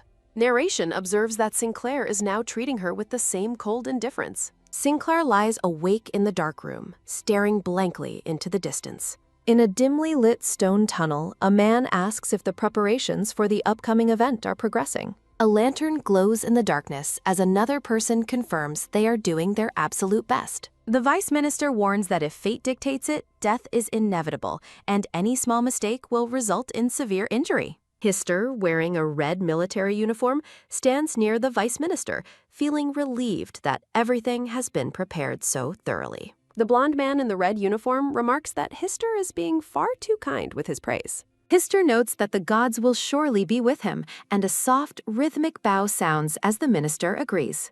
A soft, quick grin sounds as Hister expresses his dark anticipation for what is to come. A steady, heavy stomp sounds as Hister walks alone through the shadows of the corridor. A soft, low mutter sounds as Hister thinks to himself that he doesn't care if Sinclair dies or is crippled by the event. A soft, rhythmic laugh sounds as Hister's shadow stretches across the wall, eager to see how the festival ends. The sun rises over the Grand Palace on the morning of the founding festival. Banners fly as crowds of people gather in the palace courtyards to celebrate. An elderly man describes the traditional distribution of donated goods from the nobility to the citizens. A martial arts tournament is announced for those who served in the war. Narration explains that the final 3 competitors must hunt lions in separate arenas to find the winner. A knight stands ready in the arena to face a large, prowling lion. Wine is poured into a goblet as the announcement for the final ceremony of the festival appears. Elena sits in her room, noting the mandatory events she must attend, including the emperor's speech and the temple ceremony. Elena tells herself that the task should be simple, as long as she remains at Sinclair's side. A steady, heavy stomp sounds as Sinclair enters the room, wearing a black and green ceremonial uniform. A soft, rustling step sounds as Sinclair tells Elena it is time for them to depart. Elena resolves to simply play her part in their performance as a perfect couple. The couple stands together in public, maintaining a flawless and united appearance. Onlookers gossip about the royal relationship and the possibility of Sinclair threatening Hister's claim to the throne. Hister watches Sinclair and Elena from a distance with a sharp and calculating look. A soft, quick smile sounds as Hister masks his true intentions with a friendly facade. Elena looks at the blonde man and wonders how he can laugh while hiding such dark schemes. A soft, heavy clench sounds as Elena grips her dress, trusting that their own preparations will be enough to protect them. Elena finds herself unexpectedly worrying about Sinclair's well-being again. She quickly shakes her head, firmly deciding to stop caring about him. Meanwhile, Sinclair remains remarkably calm as the festival preparations continue.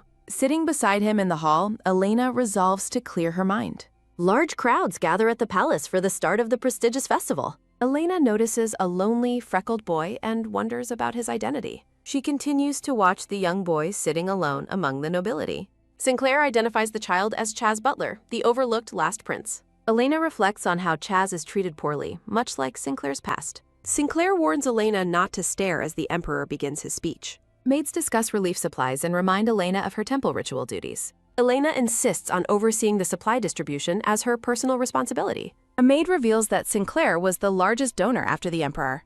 Elena smiles, realizing this generosity will greatly improve Sinclair's public reputation. Despite Sinclair's warnings, she decides to proceed with her helpful plans. Commoners praise Elena for her hard work and benevolent nature. Elena humbly credits Sinclair as the truly benevolent one while fulfilling her role. A woman is deeply touched by the princess's surprising humility and kindness. Attendants agree that Elena has always been an exceptional and dedicated figure. Madame Regis arrives at the site and is warmly greeted by Elena. Regis offers her help, while Elena expresses a modest sense of guilt. Noblemen gossip, admitting Elena is far better than the rumors suggested. Elena continues to assist with the supplies, maintaining her dedicated facade. A man in a red religious robe walks across the quiet courtyard. Schuler asks Lord Glenn why he is present so early before the ritual. Glenn urgently pulls Schuler aside, asking to speak with him in private. Glenn admits he just heard something very strange and unsettling. Schuler explains his demotion and mentions hearing a scream near the waterway. Lord Glenn realizes the underground waterway leads directly into the sanctuary. Glenn decides to investigate the screen personally to protect Sinclair's reputation. Schuler warns it is too dangerous and insists on accompanying him. A soft, steady creak sounds as the heavy door is slowly opened. Lord Glenn recoils in horror at the gruesome sight inside the tunnel. 2 bodies lie sprawled on the floor in a pool of blood. Schuler asks what happened, noting the victims were killed very recently.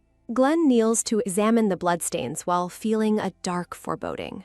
He notices the trail of blood leads directly toward the sanctuary. The high priest stands before the nobility to begin the sacred ceremony. The high priest offers a serene and gentle smile to the audience. He praises the war victory and the importance of Sinclair's royal marriage. A quiet, soft murmur sounds as the audience reacts to the speech. Sinclair and Elena enter the sanctuary together in matching formal white attire. Onlookers whisper that Sinclair has finally reconciled with the emperor. Sinclair looks refined and stoic in his elaborate ceremonial garments. Elena walks beside him with a serene and pleasant expression. Sinclair addresses the gathered nobility with a serious and commanding tone. The emperor watches the proceedings with a stern and unreadable gaze. Sunlight streams through the temple windows, illuminating the solemn ritual. Sinclair continues his address as the crowd listens in silence. A sharp, sudden clank sounds, causing Elena to widen her eyes in alarm. Sinclair continues his speech about protecting the borders of Edenville, but Elena is distracted by a strange clashing sound. Sinclair raises the golden ceremonial sword high above his head in a solemn display. The blade is placed back upon the altar, signaling the approach of the ritual's conclusion. Standing closely together, the royal couple begins to pour wine from a white vessel into a shared cup. Chaos erupts in the sanctuary as a massive man-eating lion crashes through the crowd. Hister shouts for the terrified onlookers to find safety as the beast prowls closer. The lion lunges toward the altar, targeting the unsuspecting prince and princess. Sinclair realizes the beast is moving too fast for him to reach the ceremonial sword. A soft, quick embrace sounds as Sinclair instinctively pulls Elena into his arms to shield her. Blood spatters as the lion bites deep into Sinclair's shoulder, prompting a horrified scream from Elena. Sinclair urges Elena to flee for her safety despite his agonizing and bloody injury. Elena refuses to leave him, fearing he won't survive until the knights arrive. Realizing the lion is only focused on Sinclair, Elena searches for any way to help. A soft, quick dash sounds as Elena reaches for the ceremonial sword resting on the altar. A soft, sharp grip sounds as Elena's hand closes around the heavy golden hilt. Elena struggles with the weight of the weapon, trying to steady her resolve. She attempts a desperate strike, but the sword fails to pierce the beast's thick hide. The lion lets out a deafening roar as Elena braces herself for the inevitable. A soft, sharp strike sounds as Sinclair seizes the blade and drives it through the beast's skull. Covered in blood, Sinclair stands over the slain lion while Elena looks on in disbelief. A soft, rhythmic shout sounds as the knights finally burst into the sanctuary. The lion lies dead on the floor with the royal blade still protruding from its mouth. Elena calls out Sinclair's name as his strength begins to fail him. Sinclair remains upright, declaring that the kingdom's martyrs will be honored by this new sacrifice. Hister watches with a grimace as Sinclair promises to eliminate all who threaten Edenville. Sinclair glares at the assembly, using the dead lion as a warning to his enemies.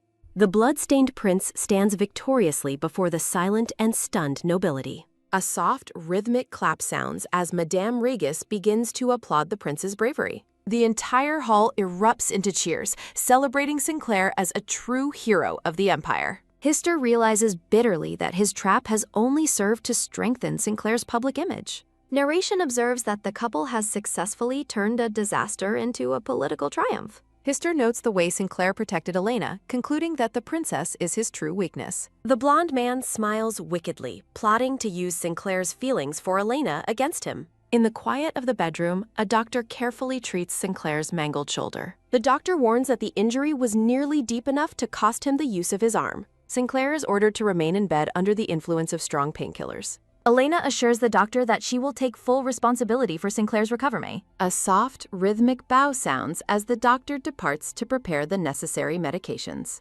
Shula reports that he will personally investigate the sewers to find those responsible for the attack. The knight bows deeply, affirming his commitment to the prince's safety. Elena gazes at her husband, wondering why he would risk so much to save her. Sinclair scolds her for her reckless behavior, asking what she was thinking. Elena retorts that he is the one who acted without regard for his own life. Sinclair questions her certainty during the attack, noting how out of control the situation was. The prince lies back, his face pale and eyes weary from the loss of blood. A soft, quick squeeze sounds as Elena clutches her dress, frustrated by her own confusion. Sinclair claims he only saved her to avoid the hassle of finding a new contract wife. He tells her not to mistake his actions for anything more and to avoid further foolishness.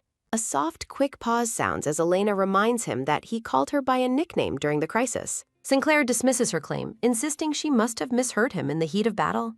Elena remains deep in thought, questioning whether she truly misheard the nickname Sinclair used during the crisis. A maid delivers the prepared medicine, and Sinclair falls into a heavy sleep almost immediately under its influence. The royal bedroom is cast in a cold blue moonlight as the night deepens in silence. Elena watches over the sleeping prince, dismissing his claim about finding a replacement wife as a shallow excuse. She finds it difficult to believe he would risk his life simply to avoid the inconvenience of a contract change. A soft, steady slide sounds as Elena's hand hovers over him, wondering if his cold exterior is just a mask. Gazing at her husband, Elena admits that she cannot begin to understand the thoughts hidden in his mind. She questions why a man who treats her with such wintry coldness causes her so much worry. A soft, pained groan sounds as Sinclair tosses restlessly in his sleep, catching Elena's immediate concern. Elena is startled to find Sinclair crying in his sleep as his nightmare continues to haunt him. A soft, sharp grip sounds as Elena takes his hand and desperately tries to wake him from the vision. Sinclair remains trapped in the dream, weeping and begging for forgiveness for a failure he believes was his fault. The prince continues to sob while unconscious, his voice filled with a heavy and heartbreaking sense of regret. Elena's eyes widen in disbelief as Sinclair clearly murmurs her nickname through his tears. The scene shifts to a sunlit garden where a magnificent white fountain flows peacefully in the center. A blonde woman gently cups a young Sinclair's face, asking her sweetheart why he has been crying. She offers him a radiant smile, suggesting she might be able to fix his troubles like magic. Young Sinclair tearfully explains that the maids are gossiping about his mother being cast out or killed. The mother pulls him into a protective embrace, vowing that she will never leave him or meet such an end. She reminds him the cruel words are directed at her, and asks him who the true heir of the kingdom is. The blonde woman holds the boy's face with immense tenderness, her expression full of warmth and love. She tells the boy he is far too precious to let petty palace rumors bring him down. Narration reveals that the adult Sinclair is reliving these painful childhood mistakes through a cruel nightmare. His mother promises to read him a story tonight and take him on a grand outing tomorrow. Young Sinclair smiles brightly, though narration notes he was too shy to say how much he enjoyed the day. A soft, quick squeeze sounds as the pair holds hands, heading off to prepare for the evening. They walk together toward the fountain, unaware that this would be their final peaceful night together. Narration reflects on how that day was actually the happiest moment of the young prince's life. The peaceful memory is shattered by the sight of a broken white carriage lying in the grass. Young Sinclair screams for his mother as she dangles precariously over the edge of a sheer cliff. Covered in blood, she selflessly asks if he is all right while he desperately tries to save her. She urges him to listen carefully as he continues his frantic struggle to pull her back up. With the water churning below, she reminds him that his status as crown prince will never change. A soft, quick slip sounds as she tells him she loves him and falls from his reaching hands. She plunges into the water, leaving him with a final command to never forget her last words. The world goes dark as the boy cries out for his mother in total isolation and despair. Young Sinclair stares at his empty, blood-stained hands in a state of absolute shock and horror. He collapses to his knees on the cliffside,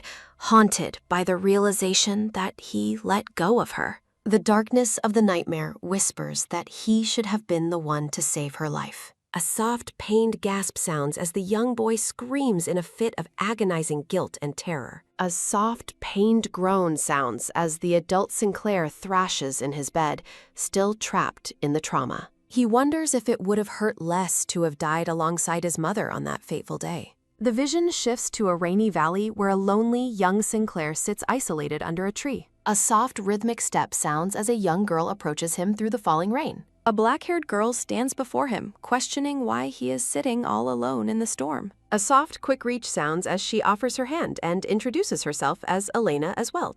The young Elena offers a warm and bright smile, marking their very first meeting. Narration describes her arrival like a sudden storm as she asks to join him in his safe haven. Sinclair is surprised she visits the valley daily and asks if she has seen anything strange there. Young Elena looks at him with a puzzled expression, wondering exactly what he expects her to have seen. The dark-haired girl asks the boy if he has ever seen a woman's body. The blonde boy apologizes and promises to tell her immediately if he discovers anything. A soft, quick link sounds as the two children make a pinky promise to search together. Looking up at the sky, the girl asks for the boy's name. The boy introduces himself as Len while secretly fearing his stepmother Yuria, and the girl shares her nickname Ellie. Ellie admits she is sad because she can no longer hear her mother call her by that name. Looking up with a smile, Ellie explains that her mother promised to watch over her from the sky. She recalls her mother's final promise that she would always be loved and never forgotten. Len remembers his own mother's death and wonders if she actually resents him for letting go of her hand. Ellie comforts him, insisting that a mother's love never changes and that he should not blame himself.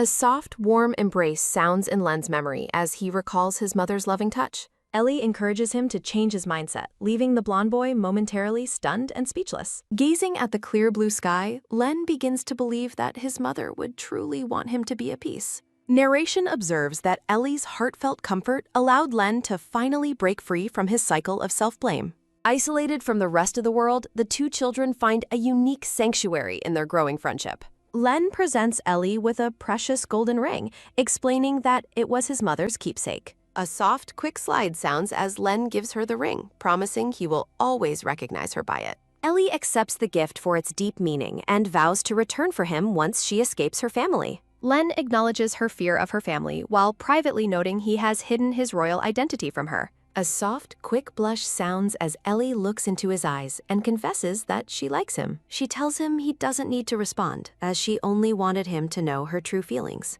As they head to the valley, Len reflects on his future regrets, while Ellie remains hopeful about their search. Dark floating bubbles carry the weight of Len's regret for never returning Ellie's confession or kissing her cheek. The story's title is displayed against an ornate, dark background. The scene shifts to the grand imperial palace bathed in the light of a golden sunset. A soft, rhythmic step sounds as young Len walks alone through the ornate halls of the palace. A soft, sharp tap sounds as Yuria stops Len, mocking how quickly he seems to have recovered from his mother's death. Yuria warns him that his frequent outings are causing the servants to gossip about his immaturity. She leans in with a condescending smile, offering to use her influence to manage the rumors for him. A soft, sharp grip sounds as Len clenches his fist while Yuria warns him to always be careful. She looms over the young prince, telling him that dangerous accidents often happen outside the palace walls. A soft, sharp grit sounds as Len seethes, knowing Yuria is the one who poisoned his mother and attacked her carriage. At the waterfall, Ellie asks if his parents are bothering him, but Len remains distracted by Yuria's ominous threats. Len admits he couldn't sleep because he was thinking about Ellie's confession of affection. Ellie asks if he hated her confession, prompting a flustered and embarrassed denial from the blonde boy. The girl decides she will tell him every day until he is no longer surprised by her love. A soft, quick thumping sounds in Len's chest as Ellie repeats her confession with a radiant and honest smile. Ellie's warm and bright expression shines like the intensity of a blazing sun. A soft, quick rustle sounds, interrupting Len as he tries to suggest that Ellie should go home. The blonde boy's eyes widen as he notices a fresh, dark bruise on Ellie's leg. Ellie reveals she is frequently beaten by her family, making Len fear for her safety if she returns home. Len changes his mind and suggests they stay near the valley entrance so she can avoid her family for now. A soft, light rustle sounds as Len's suspicion is confirmed. Someone is watching them from the woods. Sensing an immediate and dangerous threat, Len urgently tells Ellie that they must leave the valley. A soft, sharp splash sounds as hooded assassins with daggers emerge from the water behind the children. A soft, quick splash sounds as Len grabs Ellie's hand and pulls her into a frantic run. Len urges her to hurry toward land, realizing the strong river current is slowing their escape from the assassins. A soft, sharp scream sounds as Ellie's cry of terror rings out while Len considers luring the killers away. Ellie cries out for help as her foot gets stuck in the water while the hooded men close in. A soft, sharp splash sounds as Len desperately reaches back to save his friend from the approaching danger. Ellie asks, "Len?" as a soft, quick pause sounds and a soft, quick thumping sounds in the boy's chest, while he realizes that if he grabs her hand, he might let go just like he did with his mother, fearing she might die because of him too. Darkness encroaches as a soft, quick thumping sounds, and the boy fears he cannot go on anymore, while Ellie begs him not to leave her alone as the hooded figures approach her on the riverbank. Young Len runs away, admitting that back then he believed they would kill Ellie and then come for him if he didn't escape immediately, leaving her behind as she cries out for help. A soft, quick nod sounds as the hooded assassins acknowledge each other while watching the young boy flee into the distance. Narration reflects that the boy's fear was merely an excuse as he runs along the shore, leaving the young girl stranded on a rock in the middle of the river. Injured and bandaged, Len realizes that although his mother let go of his hand on the cliff, his failure to hold onto her remains his undeniable fault. A soft, sharp splash sounds as the young boy stands alone by the misty river, haunted by the consequences of his choices. A soft, quick fumble sounds as the adult Sinclair relives the nightmare, reaching out and calling for Ellie in his sleep. A soft, pained dripping sounds, followed by a soft, sharp splash sounds as the bloodied young boy cries that he deserves to die while standing at the edge of the water. The story's title is displayed against an ornate, dark background. Narration reveals that Len was saved that day by Schuler, a man who had been searching for him alone without knowing the full details of the incident. Sinclair recalls that Uriah was the very first person to greet him the moment he regained consciousness. In a grand bedroom, Uriah mocks the prince by telling him he is much luckier than she had expected. A soft, quick swipe sounds as Uriah touches Sinclair's face, warning him that he must stop looking for the Empress's body and that more lives will be lost because of him if he continues his search. Narration declares that after that traumatic day, the boy known as Len ceased to exist entirely. Sinclair reveals that he secretly visited the Asweld estate to find any news regarding Ellie's well-being. Hiding behind a wall, the young prince overhears a woman explain that Ellie fell down the stairs while desperately trying to escape from a drunken count. Sinclair is devastated to see Ellie sitting alone in the garden with empty eyes, looking as if she were already dead. A soft, quick clench sounds as Sinclair realizes his cowardice took away all of the young girl's hope. Narration explains that at the age of 14, Sinclair went to war and felt absolutely nothing, even when surrounded by the horrific sights of the battlefield. Splattered with blood, Sinclair admits that emotions such as sorrow, despair, or fear felt like a luxury he could no longer afford. He continued to accumulate military achievements and medals until the day he finally came of age. Sinclair wonders if Ellie remembers the time she claimed that everything was her own fault. A soft, heavy step sounds as adult Sinclair enters a room with a drawn sword, telling Uriah that what is happening now is also his fault, and she should have done nothing if she wanted her luck to continue. A soft, quick glint sounds as the terrified maid asks what he is doing, and Sinclair explains that since Uriah refuses to step down and insists on making Hister the heir, he will resolve the matter himself. Sinclair stares at Uriah's reflection in his blade, noting that while killing her might cost him his title and the Emperor's favor, it is the only way he will find satisfaction. A soft, sharp slash sounds as a blood-curdling scream rings out, and crimson splatters across the white lilies on the floor. With blood on his face, Sinclair wonders if this act will ease Ellie's pain, knowing she doesn't know the truth of that day, and that her broken legs will never heal. A formal decree announces that Sinclair Butler has killed his superior within the palace and will receive his rightful punishment. The Emperor declares that Sinclair is demoted to a mere imperial prince, and that Uriah's son, Hister, shall be the new crown prince. The royal court tells Sinclair to consider himself lucky that they are being lenient due to his past military achievements. Sinclair walks away from the throne in silence, leaving the Grand Hall and his former status behind. Bound in heavy chains, Sinclair wonders how he can ever atone for his actions and with what face he can ever meet Ellie again. The vision returns to the river where Ellie cries out for Len, begging him not to leave her alone. Young Len stands in the water and tearfully vows that this time he will definitely save her for real. A soft, quick gasp sounds and a soft, pained sob sounds as Sinclair wakes up screaming Ellie's name, reaching out into the empty air of his bedroom. A soft, pained groan sounds as Sinclair realizes that even in his dreams, he is still unable to save her.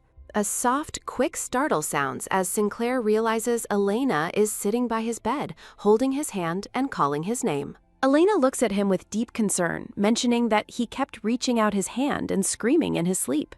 A soft, quick swipe sounds as Sinclair wipes his face, dismissing his behavior as nonsense caused by the effects of medicine and a nightmare.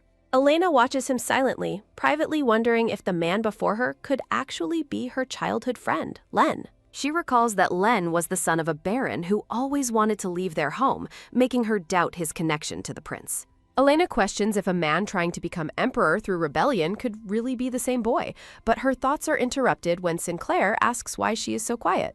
A soft, light stroke sounds as Elena wipes a tear from his cheek, noting that he must have had a terrible nightmare to have cried in his sleep. Gazing toward the bright window, she admits she spent his time asleep thinking about why he went to such lengths to save her life. Sinclair claims he already gave her an explanation, but Elena counters that his words didn't sound very logical to her.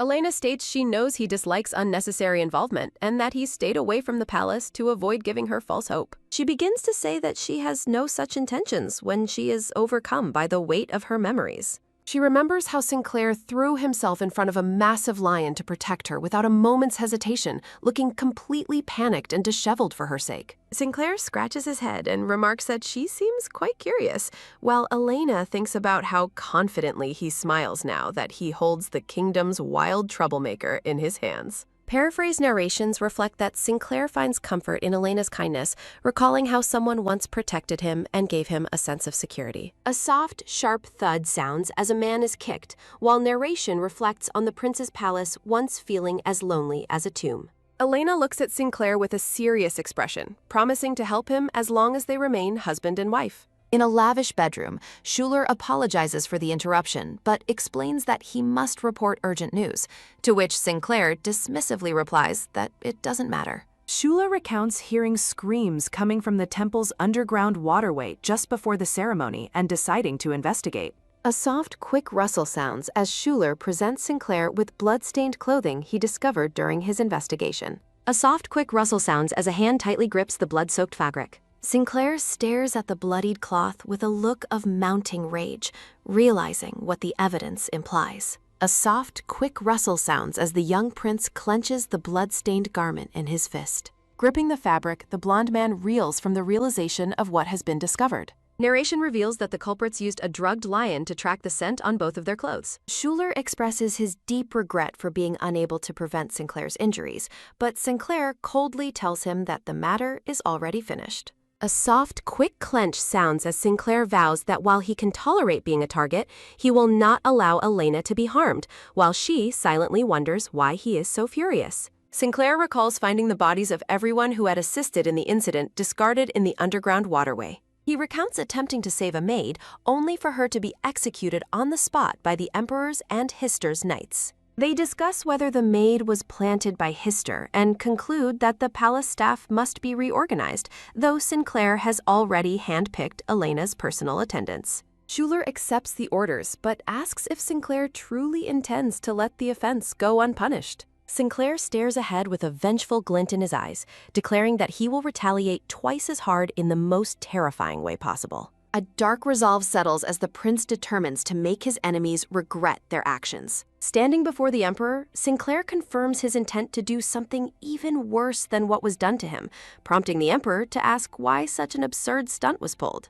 The Emperor looks bewildered as Hister explains that Sinclair will act like a mad dog if anything happens to his princess consort. Hister smiles deviously while explaining that Sinclair and Elena met during the search for the Empress's body, and that Sinclair's limp was caused by his brother. Hister notes that Sinclair's selfless protection against the lion proves that Elena is his only weakness. Sinclair's bloodied face reflects his singular focus on making those who harmed his wife suffer. A soft, quick smirk sounds as Hister realizes that Sinclair's actions are driven by a volatile mix of guilt over his leg and love for Elena. The Emperor questions Hister on how he plans to use the princess consort to destabilize Sinclair. A soft, quick tap sounds as Hister explains that to capture Sinclair, they must first secure Elena. A soft, quick creak sounds as a set of grand doors are pushed open. A soft, sharp thud sounds as a dark-haired man and a blonde woman enter the room with grim expressions. A soft, quick bow sounds as the man pledges to do whatever is necessary to serve Hister. Looking utterly malicious, the dark-haired man declares he would even kill his own daughter to prove his loyalty.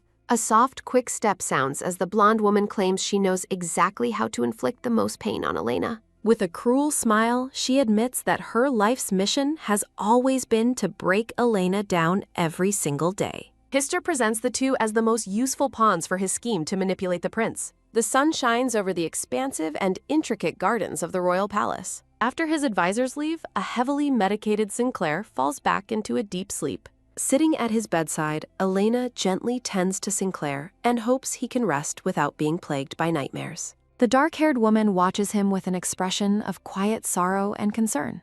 She recalls the sense of security she felt when he protected her from the lion, a feeling she hadn't experienced since her mother and Len. In the past, young Elena laments that Lila constantly insults her mother by calling her a cheap concubine. A soft, quick sniffle sounds as the young girl cries, explaining that her mother was a hard-working commoner forced into her situation by her father. Young Sinclair assures her that her mother wouldn't be hurt by such cruel words. A soft, quick tap sounds as Sinclair wipes her tears, telling her that her mother would only worry about her daughter's sadness. Smiling warmly, the young boy tells her she is far too important for him to let her suffer alone. In the present, Elena looks down with a somber and pensive gaze. A soft, quick rustle sounds as Sinclair shifts in bed, causing Elena to call out his name in surprise. Sinclair pushes himself up and coldly tells her that he can manage on his own and doesn't want to be touched. A soft, quick slide sounds as Sinclair reaches into a drawer to retrieve his own medical supplies. Holding the bandages, Elena hesitantly asks if she should help him change them. Sinclair bluntly rejects her offer again, insisting that he can handle the task himself. Elena insists that the prince stay still so she can treat his injuries. Sinclair dismisses the act, claiming he would have jumped in to save anyone in that situation. A soft, pained hiss sounds as Elena applies antiseptic, silently thinking that his stubbornness is making the task difficult. A soft, quick chuckle sounds as Sinclair accuses her of having a dark side for making the treatment sting. Looking at the bedside table, Elena asks why he has so many supplies and why no one else helps him. Sinclair explains that the staff fears the Emperor's wrath and the Crown Prince's interference if they aid him. He tells her he is used to tending his own wounds, but Elena remains silent with a pensive gaze. A soft, quick rustle sounds as Elena continues her work, mentioning she has also had her share of injuries from past beatings. She firmly states she will return in the morning to change his bandages again. Sinclair is caught off guard as Elena plans to find medicine that will prevent scarring. She looks at him with a gentle and steady focus. A soft, light stroke sounds as Sinclair looks away, appearing visibly flustered by her care. A soft, quick grab sounds as Sinclair suddenly catches her hand. They share a tense, silent moment as he holds her gaze while gripping her wrist. The two sit close together in the quiet room, surrounded by a soft, floral atmosphere. A soft, quick thud sounds as Sinclair leans his face closer to hers. The moment is interrupted when a maid named Judith calls through the door, bringing a meal and medicine. Sinclair looks toward the entrance and tells the maid to enter the room. Judith explains that he must eat first to avoid the medicine harming his stomach. Elena prepares to take her leave, offering to be called if he needs anything. Sinclair tells her she can stay, stopping her departure. He looks at her seriously and insists that she doesn't need to feed him.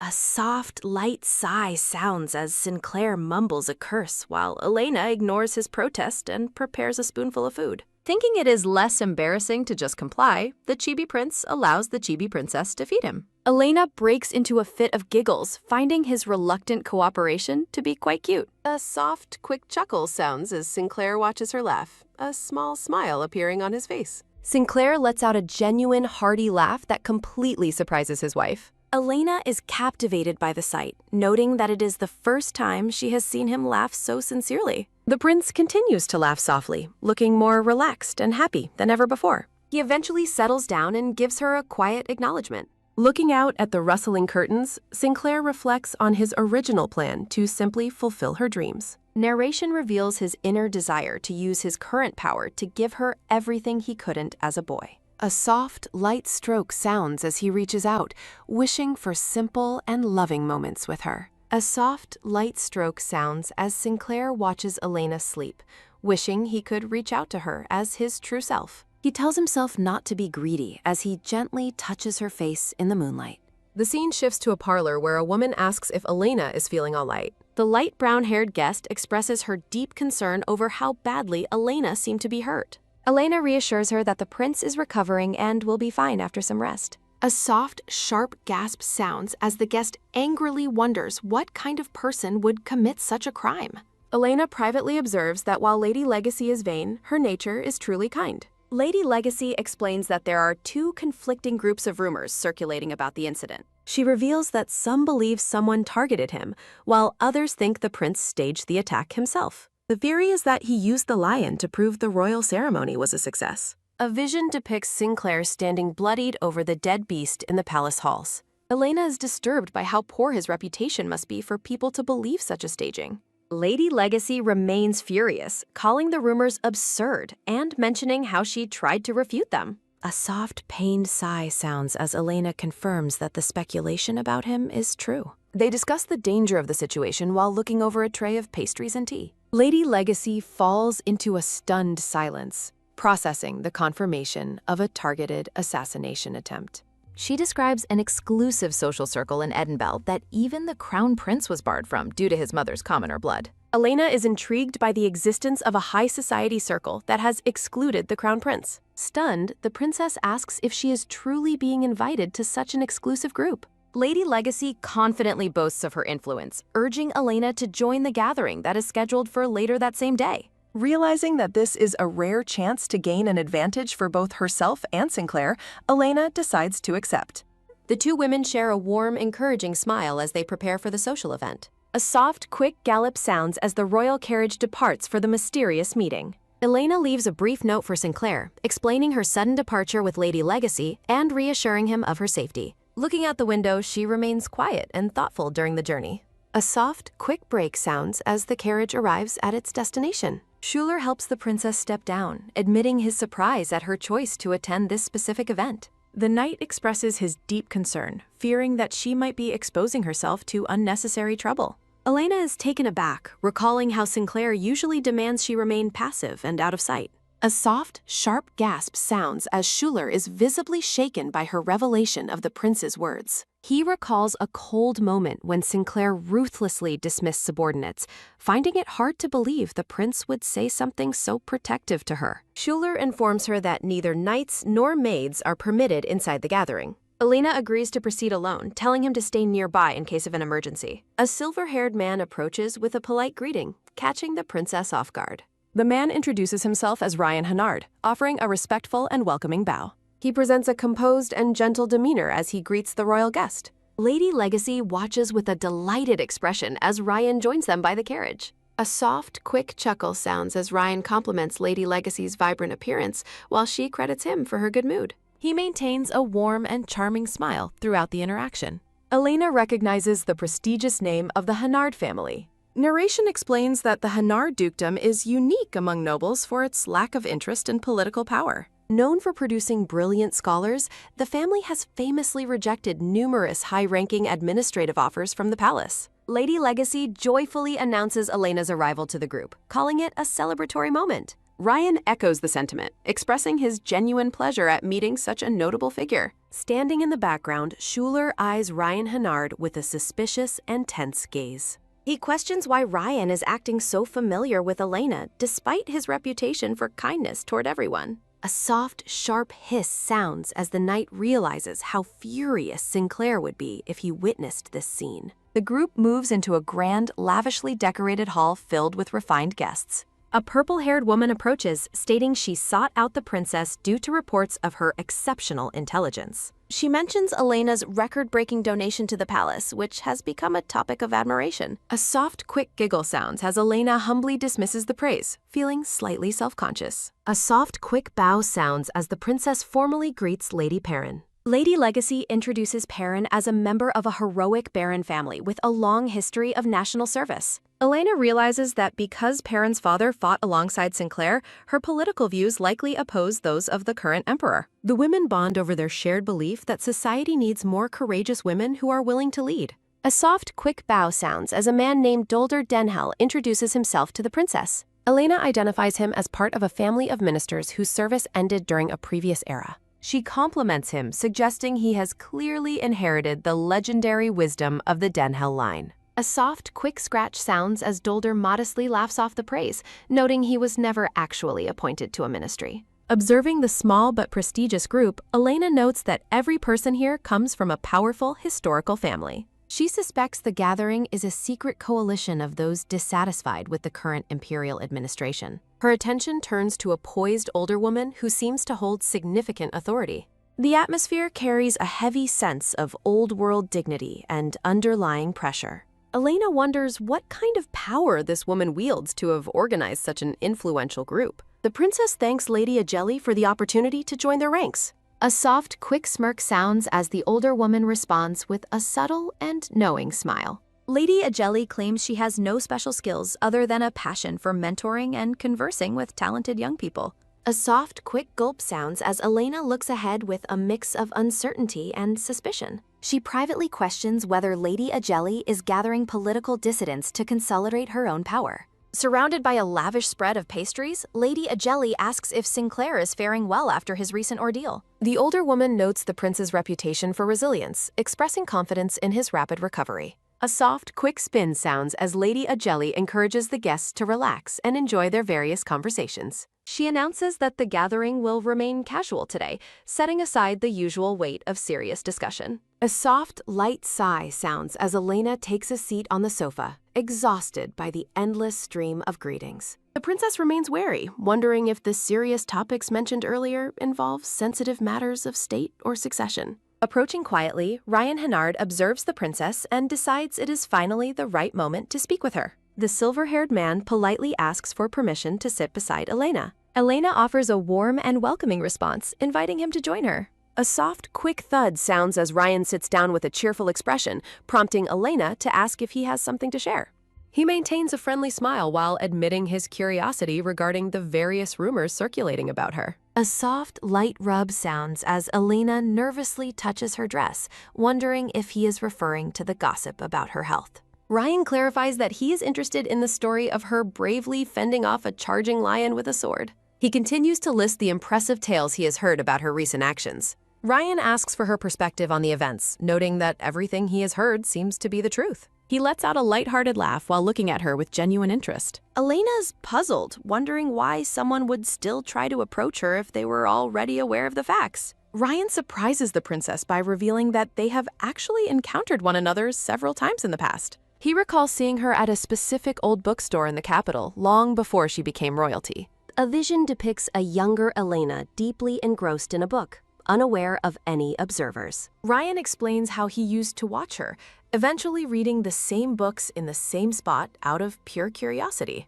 Elena realizes that the shopkeeper must have been protecting her privacy during those quiet moments. Ryan acknowledges that his behavior might seem odd, but he confesses it was a simple source of happiness for him back then. He explains that he was going through a period of aimless wandering after completing his studies abroad. He looks at Elena with a soft gaze, admitting that she was the only bright spot in his life during that time. The man smiles warmly, suggesting that he learned more from watching her than he did during his time overseas. Ryan asks if she would be open to meeting occasionally to discuss their shared love for literature. He stands before her, waiting expectantly for her reaction to his invitation. His request to talk about books hangs in the air, framed by a soft floral atmosphere. Elena looks up at him, processing the sincerity of his words and his sudden request. Ryan maintains a patient and gentle presence as he gazes down at the seated princess.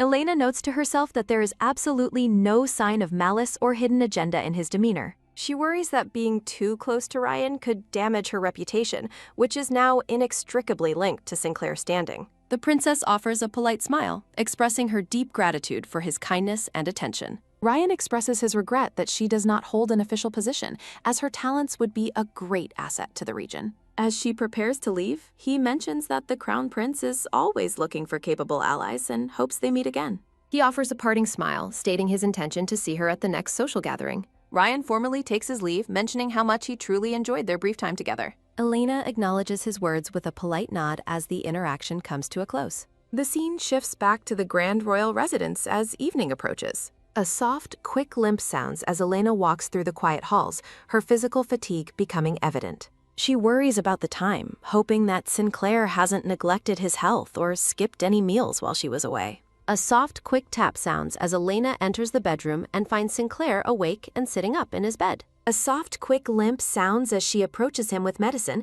checking to see if he is feeling any better. Sinclair remains completely silent, prompting Elena to ask why he is refusing to answer her. A soft, quick turn sounds as Sinclair looks away, feeling a pang of disappointment because he expected her to stay by his side.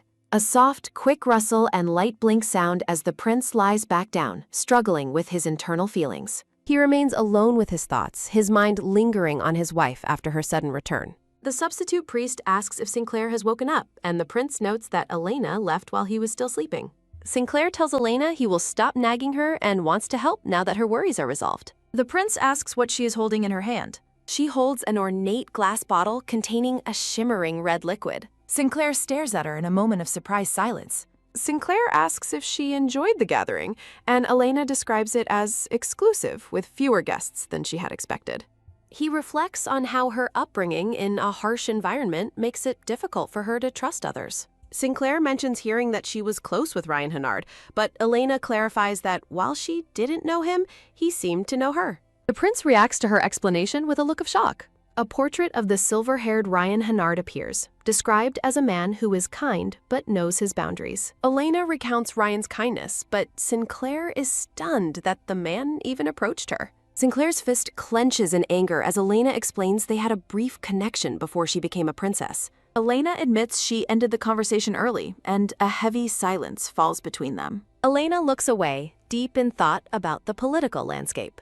Narration explains Anella's background in a collateral branch and the formerly peaceful relations with the royals. Everything changed when Yuria, Highstar's mother, rose to power and pressured the collateral branches, with Anelli leading the opposition. The conflict ended in misery as the emperor exiled the collateral branches from the capital. Sinclair explains that Anelli still returns to the capital for business, and even the emperor cannot stop her. He tells Elena she won't be attending any more gatherings for the time being. Sinclair suggests they leave the palace for a few days to enjoy a honeymoon. Elena processes the sudden and unexpected suggestion. The blonde prince offers a knowing and determined smirk. He asks if she wants to go to avoid troublesome matters, catching her completely off guard. Sinclair's expression darkens as he thinks about his revenge before telling Elena to rest while the servants prepare her bath. Sinclair moves to get up, and Elena asks if he plans to bother her immediately upon her return. She corrects him on the servants' names, stating they are Judith and Anna, not Juice and Andina. Sinclair wonders aloud what the difference is as he prepares to leave the room. A heavy, pained groan echoes through the damp stone walls of a dark dungeon. Sinclair stands before the substitute priest, who is bound in ropes and covered in sweat. The prince laughs mockingly at the tied-up priest. He asks if it's common for priests to generalize their assumptions so much. Sinclair reveals he has found something very interesting for the substitute priest to see. A stack of papers flutters down in front of the bound man, who lets out a quick gasp of realization. Sinclair identifies the documents as a ledger detailing the funneling of donations meant for the Crown Prince's palace. Sinclair questions if the Emperor and Histar are aware of the priest's corrupt actions. He concludes they probably don't know, meaning the priest was operating within Highstar's inner circle. As a torch flickers nearby, Sinclair suggests they create an interesting scenario. Gold coins spill across the floor as he notes that most royals were financially tied to the corrupt priest. He recalls Highstar's failed attempt to have the priest kill him during the founding ceremony. Sinclair points out that the emperor killed witnesses to hide the truth, while the priest turned a blind eye. The prince asks the priest what will happen once the public learns of his crimes. Terrified, the priest realizes Highstar will kill him, and Sinclair offers him a choice on how he wants to die. Sinclair grips the man's chin, demanding to know which fate he prefers. Outside the palace, servants load luggage into a magnificent black and gold carriage. Sinclair assists Elena as she steps into the carriage for their journey. Elena marvels at the massive size of the carriage as she takes her seat. She expresses concern that their departure might spark suspicion from the Emperor and Highstar. Sinclair points out that being outside the palace makes them even easier targets for assassins. Elena worries about the danger, specifically Sinclair's existing shoulder injury. Sinclair reassures her that their enemies will soon be far too busy to cause them any trouble. As they sit within the carriage, Elena asks Sinclair where exactly they are traveling. Sinclair explains that they are headed toward one of the few properties he truly owns, his mother's private villa.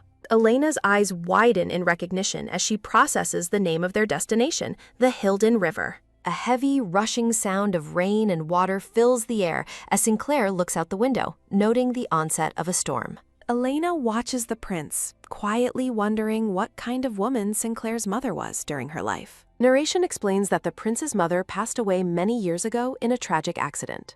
Noticing his somber expression, Elena tells Sinclair he looks tired. Sinclair asks the princess if she would allow him to lean on her for a moment of rest. The blonde prince gently rests his head on Elena's shoulder, seeking comfort as the carriage moves.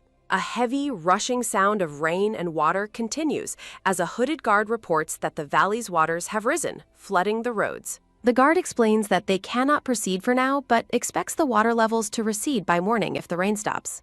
A heavy, rushing sound of rain and water echoes as the guard looks on with a serious and focused expression. Sinclair thinks to himself that while he would normally turn back from this specific valley, he simply cannot do so today. A soft, rhythmic splash sounds as water hits the shore, and Sinclair notes that they have plenty of room to rest in the large carriage. A quick, polite bow sounds as the guard acknowledges Sinclair's order to inform the knights and Duke Connor soldiers of the delay. A heavy, rushing sound of rain and water muffles the outside world, while the two royals sit together in the quiet carriage. Elena asks Sinclair if the valley holds any special memories for him, causing him to pause in surprise. Sinclair counters by pointing out that she was also staring at the landscape, asking if she has special memories there. A hazy vision depicts a young blonde boy and a brunette girl standing together in a lush green valley from years ago. Narration reflects on how the days spent with a boy named Len were truly unforgettable. The vision shows the two children smiling despite their messy appearance,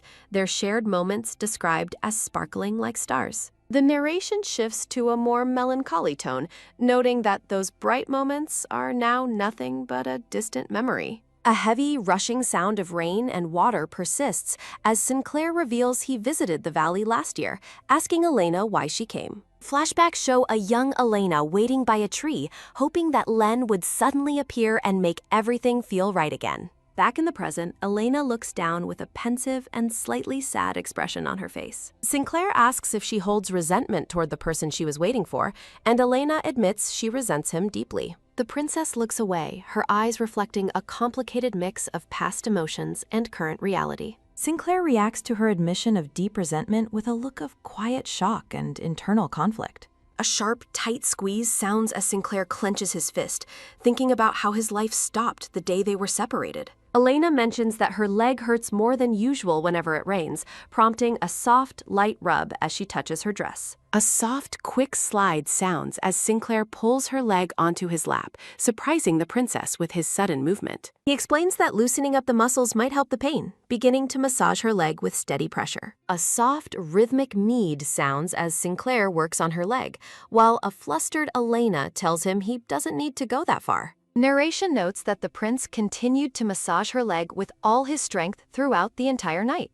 Elena remains silent, her face flushed with a deep blush as she processes his unexpected and dedicated care. The morning air is filled with the soft, melodic chirps of birds as the carriage sits by the water in the daylight. Elena thinks to herself that while she is thankful for his gentleness, it also makes her feel incredibly anxious and sad. The guard's voice announces that the valley water has receded and they will be able to leave very soon. Sinclair confirms the news to Elena, who replies that it is a relief to hear they can move again.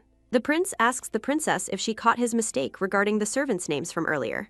A soft, quick thud sounds as Elena looks at him with a bead of nervous sweat, unsure of how to respond. Elena breaks into a fit of giggles, while Sinclair asks if she is making fun of him for his poor memory. The blonde prince looks away with a slight, grumpy pout as the princess continues to find his mistake amusing. Elena covers her mouth while laughing, calling him an idiot for failing to remember the names properly. Sinclair states firmly that even he doesn't want to be a foolish, reckless idiot, despite his recent lapse. The interior of the carriage echoes with light-hearted, melodic laughter as the couple shares a rare, genuine moment of levity. The scene shifts to the exterior of a grand, white-walled residence as the sun shines brightly. Inside, a silver-haired man tells Ryan he should not have attended Anella's gathering, as a heavy, slow stomp echoes through the room.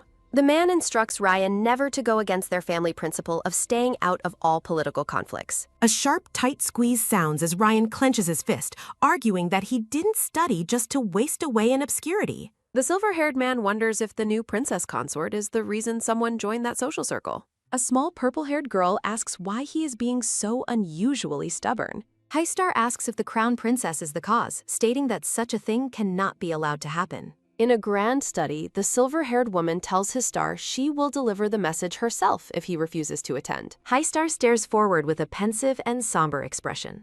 He looks down at a stack of books, wishing he had the chance to speak with her just a little longer. Narration reflects on a vivid memory of a first meeting that took place after returning from studies abroad. A flashback depicts Highstar watching Elena in a library, wondering what kind of book has her so deeply engrossed. He recalls enduring her favorite novels and poetry, which eventually taught him the depth of many different emotions. A young Highstar sits on the floor reading, noting that Elena's presence gradually painted his world in vibrant colors. A soft, quick rustle sounds as he turns a page, wondering if she ever read certain lines aloud on purpose. The memory lingers on stacks of books, leaving him to wonder about her hidden thoughts. His hand rests on a book as he remembers the day she suddenly stopped visiting the bookstore. A vision of Elena reading among blooming flowers represents the bright world she once inhabited. In the present, the silver-haired prince gazes out the window, quietly wondering if they will ever meet again. The sun begins to set over the grand, white-walled palace. Looking out the window, Elena notes that the knights and soldiers are busy setting up their camp for the night.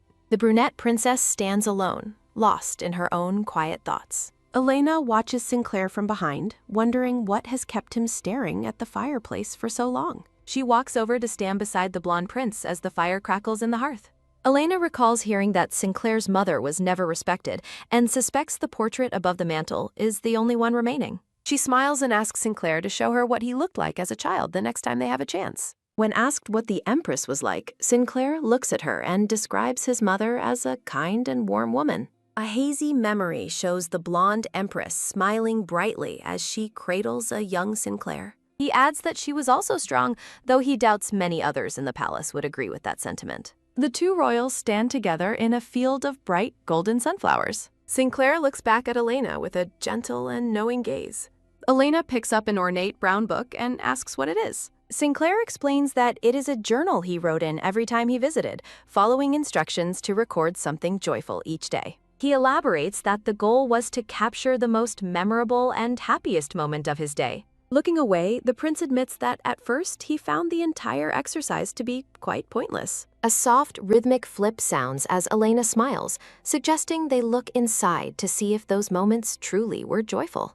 An entry describes a warm day spent taking a walk through the palace grounds with his mother. A flashback shows a young Sinclair walking through a manicured garden. He recalls his mother explaining that flowers must be observed as they bloom to be appreciated, though he only agreed to avoid being scolded. In the present, Sinclair realizes that the entry was referring to the roses in that specific garden. Another entry describes his martial arts training with Eric Connor, who predicted the boy would one day surpass him. Young Sinclair holds a wooden sword, determined that he will win because he won't develop a large belly like his trainer. A final entry highlights learning to ride a horse and his mother suggesting he should one day take the woman he loves riding. The flashback reveals Sinclair's young face as he considers his mother's advice. A soft, rhythmic scratch sounds as the young prince writes that he would rather teach someone to ride so they never have to wait for him. Elena looks at him with wide, surprised eyes as she processes the depth of his childhood thoughts. A light-hearted, melodic laugh sounds as the couple shares a joke about the old journal entries. Elena tells him she finally understands why the Empress made him keep the journal. Sinclair listens intently as the princess shares her perspective. The ornate brown journal sits in his hand, a repository of his most cherished memories. Sinclair asks Elena what she would write if she were forced to keep a similar journal of her own. Elena pauses, admitting that she doesn't have many fond memories of her time in Edenbell. A sharp, tight squeeze sounds as she clenches her hand, thinking about how her happy memories of Len and her mother now only cause her pain. Seeking a moment of solitude, Elena tells her maids she will head to her room alone, and they politely agree. A wet, heavy step sounds as Elena's scarred leg limps across the floor. Sinclair warns that her wet hair might cause a cold, while Elena notes his immediate sarcasm. He expresses surprise at her fire-starting skills, and she asks what else he expected of her. A heavy, slow stomp sounds as Chibi Sinclair mentions threats and sarcasm before claiming it was nothing. The prince tells her to sit, insisting he is capable of more than she gives him credit for. A soft, quick whoosh sounds as Sinclair unfolds a large drying cloth. Sinclair stands behind the seated princess, gently drying her long hair with the cloth. He mentions he often performed this task for his mother, causing a blushing Elena to look away. A soft, quick thump sounds as Elena grips her robe, her heart racing from his proximity. Sinclair reflects on his childhood, recalling how he often fell asleep in front of this specific fireplace. He admits he was happiest waking up in the night to find his mother lying beside him. A soft, quick thump sounds as a blushing Elena admits she is glad they came to the villa. A sudden, quick spring sounds as Sinclair stands up and tells her to go to sleep. Elena catches his shirt, stopping the blonde prince from leaving her side. The princess looks up at him with a mix of anxiety and expectation. Elena begins to ask Sinclair for a favor as she continues to hold a shirt. She explains that the sound of the crackling fire is incredibly pleasant and comforting. Elena admits it feels a bit strange to lie down in the room alone. A heavy, tired flop sounds as Sinclair sits on the rug, agreeing that things aren't so bad. A soft, heavy sink sounds as Sinclair lies back, asking why she is just sitting there. The blonde prince stares up at her with a calm and contemplative expression. Box text reflects on a future self who will eventually be left alone despite this moment. Elena compares the cozy villa to Sinclair, leading him to wonder if she thinks his heart is narrow. A soft, quick snort sounds as the princess finds his response genuinely amusing. Sinclair admits he must seem like a bleak person based on his usual palace surroundings. Elena lies down, noting that being here allows her to see his true self. She observes that all the furniture in the room is set to the height of a child. The princess points out that the books on the shelves are all only half filled. She suggests the Empress designed the room specifically for the child Sinclair used to be. The two royals lie beside each other on the floor in a moment of peace. Sinclair looks at her with wide eyes, surprised by her deep perception of his past. A soft, rhythmic crackle sounds as Sinclair jokes about his aide's reactions, but Elena defends her feelings. The couple shares a quiet, intimate moment of connection on the soft rug. A hazy memory shows Sinclair telling her to fill their shared life with whatever she wishes. A soft, quick flutter sounds as Elena realizes there is warmth hidden even in his sarcasm. She laughs while exempting his cold dealings with the Emperor and High Star from her compliment. A soft, light smirk sounds as Sinclair wonders if her words were actually meant to be praise. A soft, rhythmic crackle sounds as Sinclair asks about her identity, and Elena admits her own uncertainty. The princess looks down at the scar on her leg with a pensive and somber expression. Narration wonders if the life she has been leading up to now was truly painful. A vision shows a young Sinclair standing in a lake, unable to move on from the past. He looks toward a young Elena, thinking that she is the only person who can explain him. Box text reflects on how he has never stopped holding on to her through the years. Sinclair reaches out to a crying Elena, noting how different their worlds truly are. A year has passed, and he fears returning to solitude when she eventually leaves his side. Sinclair asks if today was a good day, catching the princess by surprise. The prince lies comfortably with his arm behind his head, waiting for her answer. A memory of their formal palace life contrasts with their current closeness in the villa. Elena smiles warmly, looking genuinely happy as she lies beside him. The grand villa stands silent and peaceful under the vast, starry night sky. Her blue eye slowly opens as she wakes. Elena and Sinclair lied together on the floor. Reflection on her mother's presence brings back quiet thoughts. She realizes she finally understands the meaning behind Sinclair's words. A soft, quick wiggle sounds as the two share warmth under a single blanket on the hard floor. The room remains peaceful under the dim light of the moon. Elena sits up and looks down at the sleeping prince. Her attention is drawn to the ornate brown journal resting on the table. A hand reaches out to touch the sparkling book. Sinclair asks if today was a good day, catching the princess by surprise. The prince suggests it must have been a good memory as Elena looks at the journal. A pen is held over the open pages of the book. The blank entry waits to be filled with new thoughts. Sinclair remains fast asleep on his pillow. Elena smiles warmly as she begins to write in the journal. Lying back down, she admits she is happy to have a memory that brings her joy upon reflection. Facing the blonde prince, she adds that she is glad he is the one who created that memory. The grand villa stands silent under the vast, starry night sky. A robed figure walks down the long aisle of a darkened cathedral. The gray-haired emperor asks the substitute priest why he was summoned at such a late hour. A heavy, sharp rattle sounds as the emperor admits to having a bad feeling about the situation. He tries to reassure himself that the temple would never betray him. A heavy, slow step sounds as a priest in red robes approaches and addresses the sovereign. A soft, frantic tremble sounds as the nervous priest thanks the emperor for coming personally. The emperor suspiciously asks if the matter is related to Sinclair. When the priest confirms it is, the ruler demands to know what was like.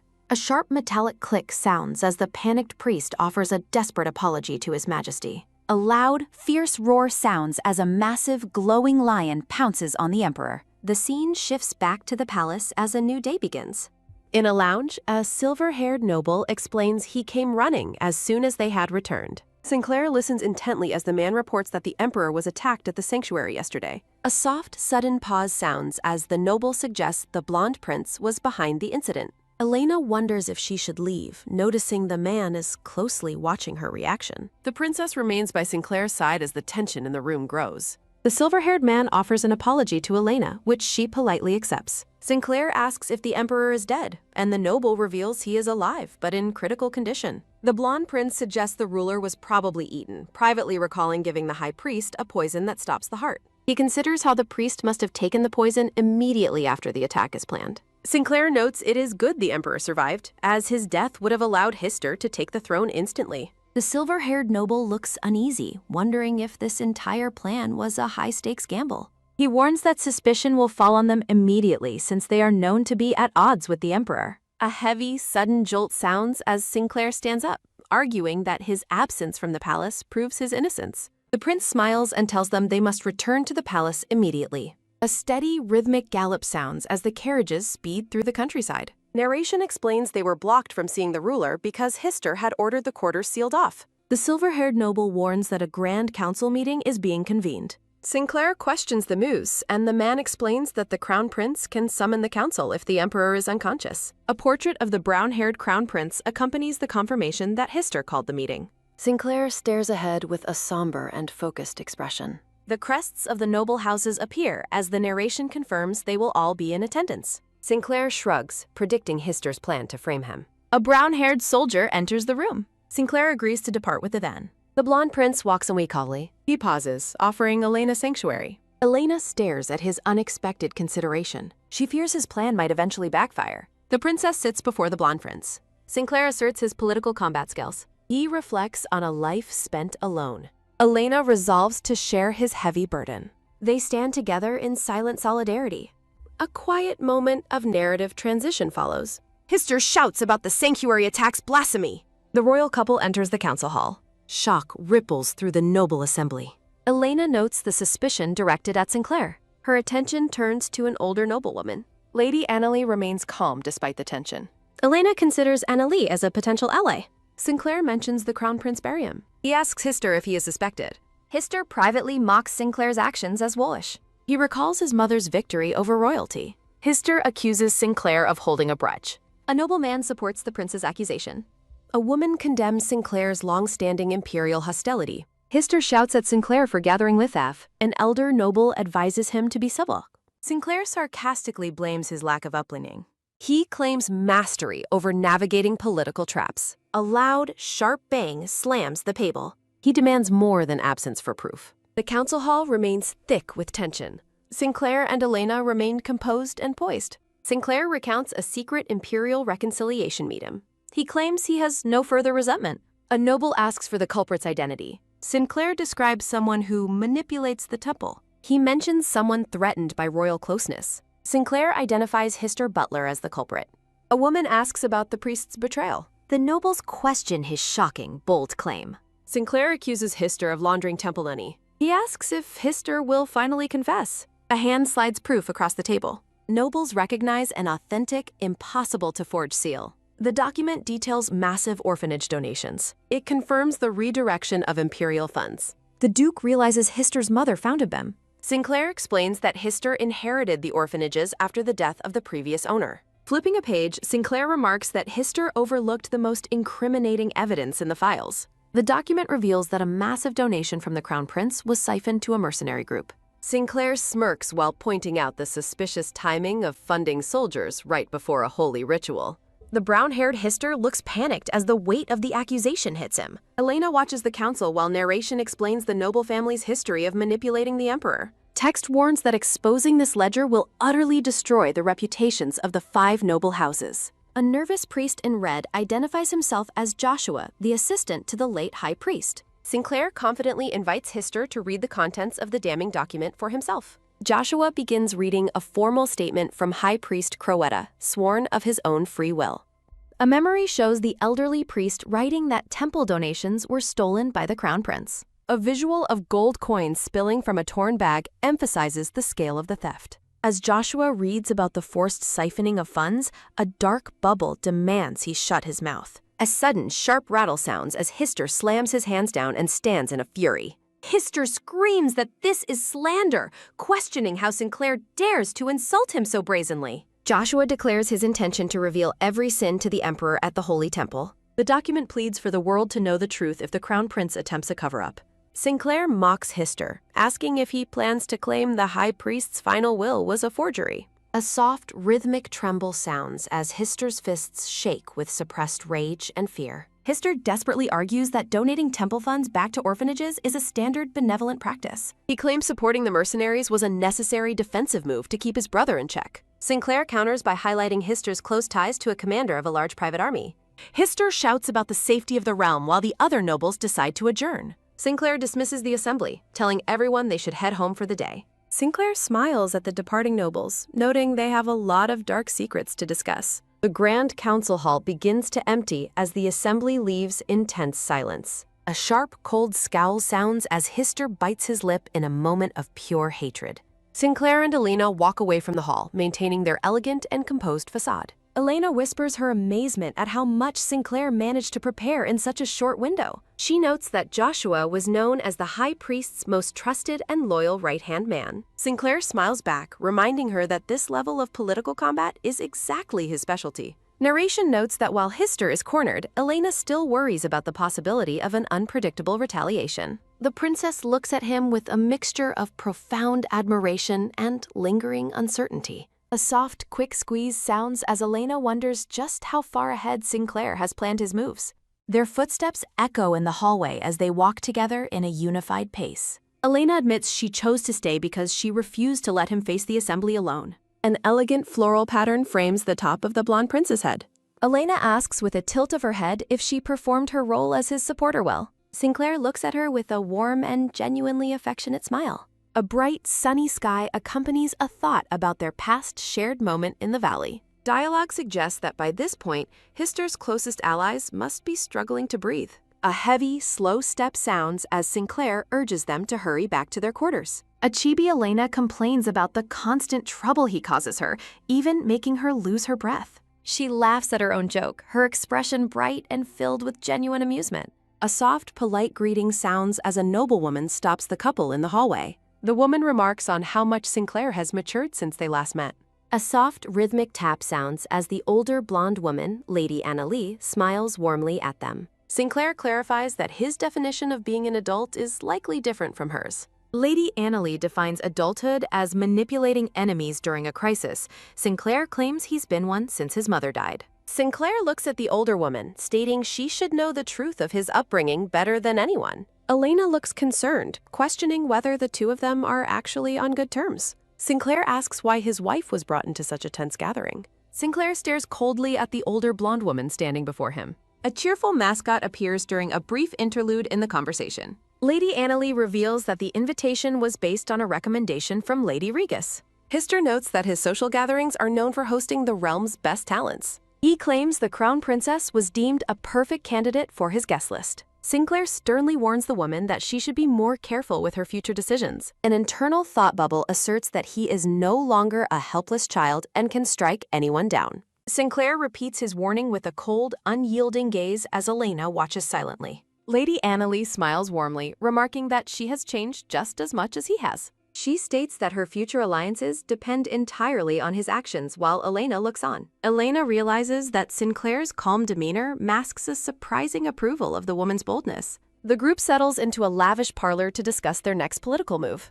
The brown-haired noble and the red-clad man express their immense relief and worry. A chibi scene depicts the two men looking completely drained of color and energy. Sinclair explains that they must corner Hister while the Emperor is still bedridden. The brown-haired noble confirms they have informants planted within the palace to report any changes. Sinclair listens with a focused, sharp expression, processing the strategic information. He feigns exhaustion, claiming he still needs time to recover as a patient. A blunt, sharp shout sounds as his claim of being a patient is dismissed as nonsense. Sinclair uses Elena's supposed fatigue as a convenient reason to dismiss the others.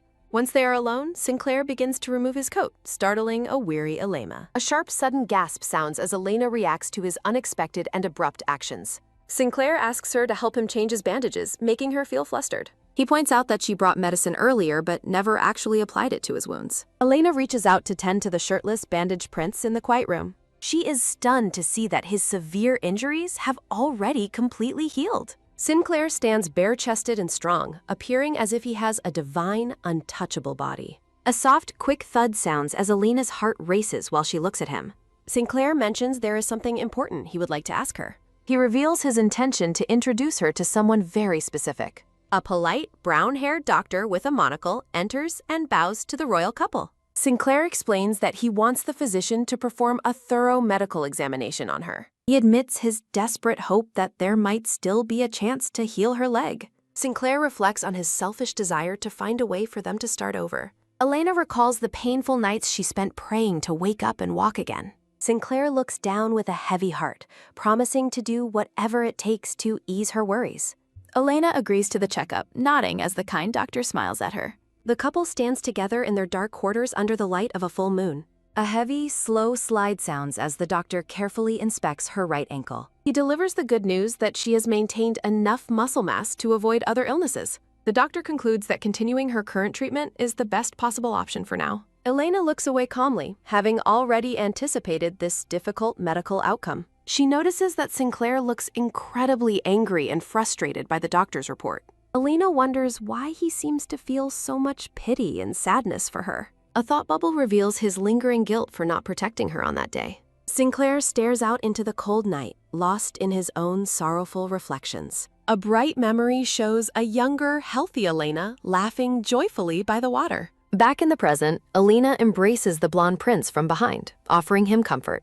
Sinclair asks who should really be more upset in this situation. The dark-haired princess looks away with a flustered, emotional expression. Sinclair calls out Elena's name as she looks back at him in surprise. Sinclair apologizes for his lack of foresight while holding her close. Elena asks if he can dance, explaining she missed her debutante ball. They bond over missing their balls due to their past physical traumas. Sinclair looks at her with a confused and slightly stunned expression. He asserts that she does not have the right to refuse. Elena smiles warmly at the blonde prince's unexpected and bold demand. Sinclair closes his eyes and agrees to have this dance together. He takes her hand and asks if she is feeling nervous. Sinclair gently instructs the princess to simply trust in his lead. An elegant floral pattern marks a romantic transition in the room. The couple gazes into each other's eyes as they prepare to dance. A playful atmosphere builds as they settle into their private moment. Sinclair encourages her to put herself entirely into his hands. Moonlight spills across the floor as they begin to dance together. Elena asks about past partners. Sinclair claims she is his first. A soft, quick flush sounds as Elena processes being his first partner. Elena notes how smooth he is. Sinclair asks why she wonders. Sinclair explains he learned some social graces during his royal upbringing. Elena recalls the blonde Lila mocking her inability to ever dance. Sinclair bluntly dismisses the insult as the dumbest thing he's heard. He dips her, stating that dancing is about the partner's quality. Sinclair jests that Lila must have only danced with lousy partners. He reassures her that she can still dance and walk perfectly. Narration questions if this dance was just his way to cheer her. Elena mentions being a sprinter. Sinclair remembers her former athletic race.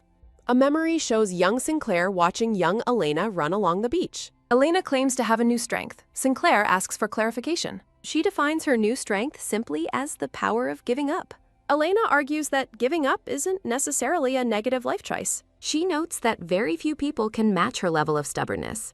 Sinclair listens to her words with a quiet, thoughtful expression. A vision of a serene Elena in white embodies her idealized self. A soft, quiet whisper sounds as she wishes she could truly walk. Elena quickly dismisses her heavy thoughts with a small, forced smile. A sharp, sudden crunch sounds as Elena accidentally steps on his butt. Sinclair teases her, noting she is certainly not a dancing expert. They share a laugh as Elena jokes about needing a massive meal. Sinclair silently vows to give her everything she has ever wanted. After the dance, Sinclair suggests that they should call it a night. A soft, quick tap sounds as Sinclair pats her head affectionately. Elena reflects on the long day while touching her own neck. She is struck by how brightly the blonde prince is smiling. A soft, wet smooch sounds as Elena impulsively kisses his cheek. Sinclair freezes in total shock at the princess's sudden bold gesture. Elena panics, immediately apologizing and questioning what she just did. She worries that she might have been totally out of mind. Elena blushes deeply while struggling to explain her honest, messy feelings. Sinclair and Elena stand together in their moonlit quarters. Sinclair asks her what prompted her to act so suddenly. Elena admits that his recent gentle behavior has made her truly happy. Sinclair internally realizes he can no longer lie about his feelings. He reflects on how he once tried to suppress his emotions. He recalls how his hidden feelings eventually began to surface. Sinclair watches Elena, acknowledging the warmth she brings to him. Sinclair begins to speak as Elena listens with an expectant look. He confesses to her that he did not dislike her kiss. Night falls over the grand, silent white palace. A red-clad man curses in frustration at his desk. He orders the doctor to do whatever is necessary to save him. He threatens the doctor with execution if the emperor dies soon. He demands the emperor regain consciousness for at least half a day. A heavy, slow sigh sounds as he begs for a testimony. The red-clad man asks Liam for an update on his investigation. Liam reports that the 5 noble families of Edenbell are fracturing. Lady Annalise stands firmly at the head of the opposing faction. Liam reveals that Schuler is recruiting mercenaries and visiting orphanages. A sharp, sudden groan sounds as he realizes he is doomed. Sinclair remains silent and focused on his own hidden agenda. A sharp, sudden crunch sounds as he vows to defeat Sinclair. Liam bows as he is ordered to begin their next move. The red-clad man smiles wickedly, planning to use dirty tricks. A cheerful mascot appears as Sinclair reflects alone at night. Sinclair gazes at his mother's portrait and asks how she is. A soft, quick slide sounds as he prepares to return her journal. He thanks the memory of his mother for her precious gifts. A memory shows young Sinclair vowing to return only after succeeding. He recalls his mother's advice to look back once in a while. She warned that focusing only on the future makes one empty. A soft, quiet pat sounds as she explains the need for reflection. She told him that looking back reveals his true allies. His mother expressed that his happiness was her only true priority. A soft, quick rustle sounds as Sinclair suddenly stops reading. A memory shows him finding joy in reading the woman's journal. They once shared quiet, peaceful moments by the warm fireplace. Sinclair stares at the open pages with a somber expression. He recalls a bright memory of his mother laughing joyfully. A soft, quick sigh sounds as he closes the journal. He reflects on the fear others feel toward his new wife. He remembers their wedding ceremony as a truly special event. A memory shows Elena writing in the journal by his side. Sinclair is overwhelmed by the weight of his own dark guilt. A heavy, sudden thud sounds as he collapses to the floor. A sharp, sudden sob sounds as he laments ruining her life. Sinclair struggles to resolve the deep contradictions within his heart. He wonders if he can ever truly have a future together. He calls out Elena's name in a moment of despair. Sunlight breaks over the spires of the White Palace towers. Ryan, Voltaire, and Sinclair gather for a tense, private meeting. Sinclair asks Ryan if he intends to attend Lady Annalie's gathering.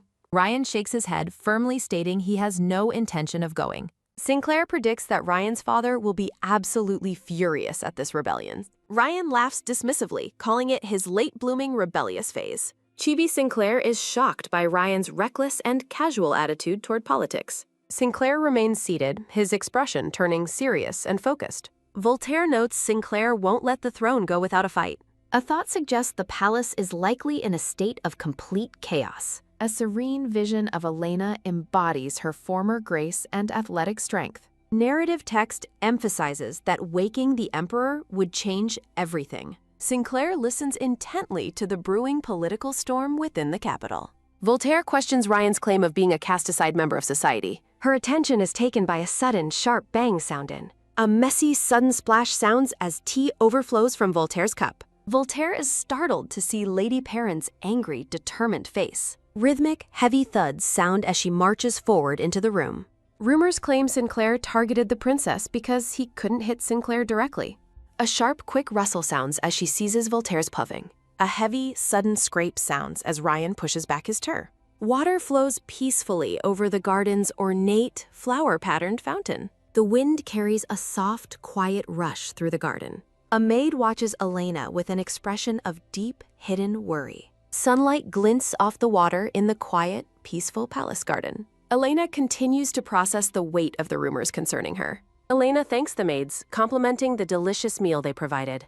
The maids are baffled by Elena's unnaturally calm and collected behavior. A nervous maid reaches out, asking if she is truly all right. Elena calmly asks if the maids are referring to the rumors about her. A soft, rhythmic clicking sounds as Sinclair approaches the group. Steady, heavy footsteps sound on the stone path as Sinclair approaches. The royal couple stands alone within the quiet, sun-drenched gazebo. Sinclair struggles with the weight of what he must say to her. Vicious rumors label Elena as a common seductress with lowly origins. Schuler receives the reports about the spreading, ugly gossip in the palace. Narrative text details claims that she ruined and stole from her family. Malicious gossip suggests her leg injury resulted from illicit social work. Rumors paint her as a snake targeting the throne of the Empress. St. Clair considers whether he should apologize or simply offer comfort. Elena asks why he looks so deeply and guiltily troubled today. Elena gazes at him with an expectant and quiet expression. Sinclair admits he hates the sleazy gossip currently surrounding the princess. He acknowledges that he is the primary cause of her current suffering. A soft, quiet whisper sounds as he leans in to console her. Sinclair offers a small, comforting smile to his dark-haired princess. Narrative text expresses his firm decision to move forward without regret. Elena returns his look with a warm and radiant smile. A sharp, sudden crunch sounds as he tightens his fist. Elena remains silent, processing the weight of Sinclair's protective words. A soft, quick rustle sounds as their hands meet in agreement. Elena reassures Sinclair that she will remain perfectly fine, regardless of the moves he decides to make. The royal couple shares a quiet moment of mutual understanding as they stand together within the garden gazebo. Sinclair offers a warm smile, admitting he almost forgot that Elena has always been a strong and sharp person. Narrative text suggests that being labeled as cunning is far more preferable than being considered foolish or stupid. Sinclair laughs heartily, predicting that their shared reputation will certainly cause a stir wherever they choose to go. Sinclair proposes a confident tour of all Edenbell, and Elena readily agrees that the plan sounds like a good idea. Sinclair decides they should make their public debut using the most ostentatiously extravagant carriage in their possession. The crests and names of the powerful families, Heswin, Walter, Rockford, Lunbury, and Frederick, are displayed. Text reveals that these noble families have conspired together since the current emperor first ascended to the throne. Elena sits thoughtfully inside the carriage as they travel, reflecting on the complex political landscape of the kingdom. Narrative text identifies the gray-haired Duke Heswin as the primary power player among the conspiring noble factions.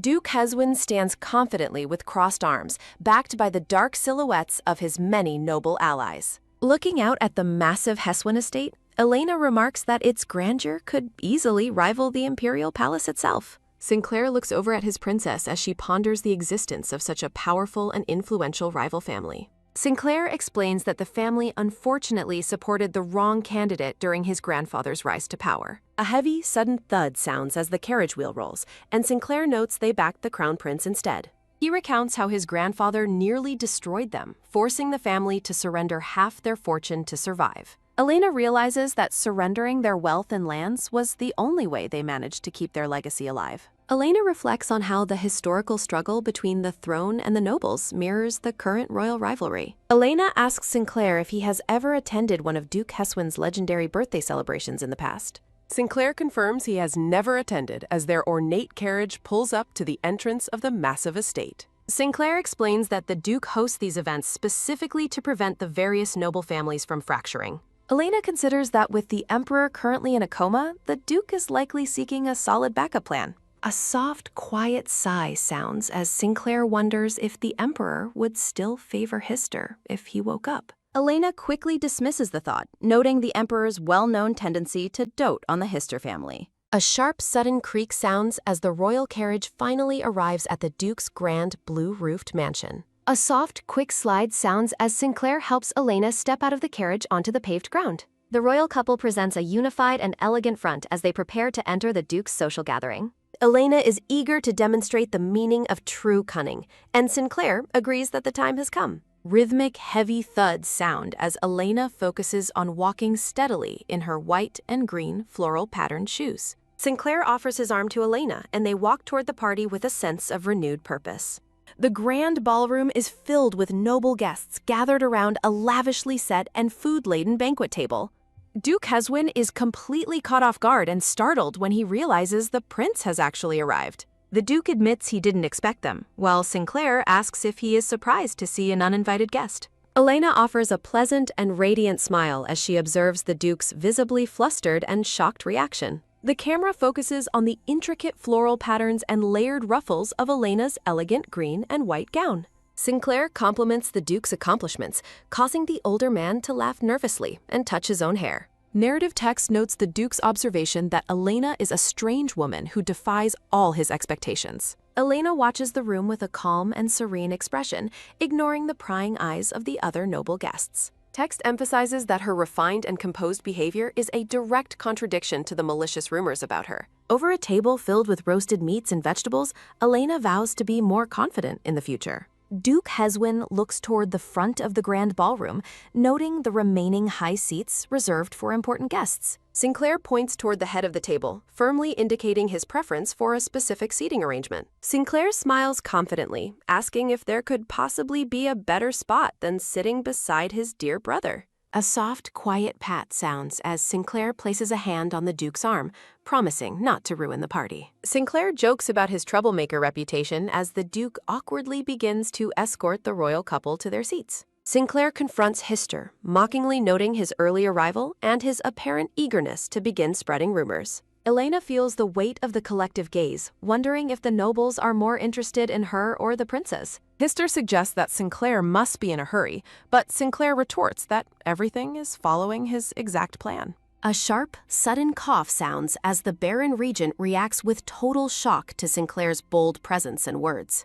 Sinclair greets the Baron, mockingly noting that he seems to be doing remarkably well lately. Sinclair suggests the Baron's good mood stems from his fourth mistress recently giving birth to a son. The Baron is visibly shocked and sweating as Sinclair reveals he knows the mistress's origin. Sinclair explains that the noble Melvin lost his title for pulling stunts similar to those of the Baron. Sinclair accuses Hister of aiding the families who were punished for trying to sell off the princess. Guests whisper among themselves, wondering if Hister was actually trying to protect victims rather than acting shady. Hister is outraged by the accusations, loudly questioning if his brother has finally lost his mind. Hister accuses Sinclair of slandering their mother just to cover up the princess's ongoing scandal. A heavy, sudden scrape sounds as Sinclair stands to address the entire ballroom. Sinclair prepares to be perfectly clear about his true intentions and feelings toward Elena. Sinclair declares to the crowd that he is willing to marry Elena to secure a major victory. A guest asks Sinclair to comment on the reputation and past of the princess's mother.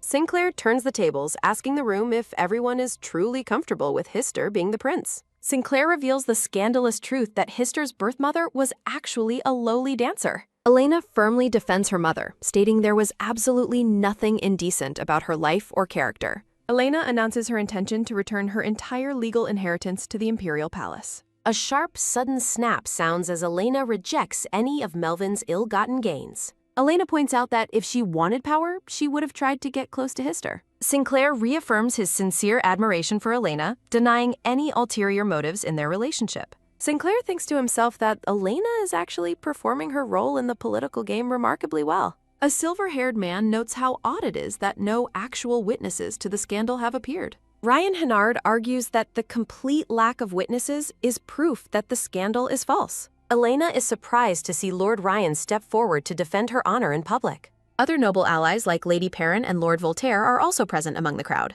Sinclair wonders why the neutral Ryan Hennard is suddenly choosing to get involved in political squabbles. Ryan points out the strangeness of a scandal blowing up so quickly without any real evidence. A sharp, sudden hush falls as Ryan warns Hister to watch his mouth before the nobles. Hister is furious, threatening to hold everyone accountable for slandering the imperial family. Sinclair realizes the situation is dire and that they must revive the emperor's consciousness immediately. Sinclair moves to settle the matter publicly, where all the gathered nobles can see the truth. The royal group moves across the ballroom floor toward the head of the banquet table. Hister yells that his brother is trying to twist the situation using nothing but half-truths. Hister secretly plots to fabricate new evidence against the princess once they return to the palace. Hister remains confident that the entire situation can still be easily resolved in his favor. A heavy, rhythmic thud sounds as a new voice suddenly agrees with the prince's stance.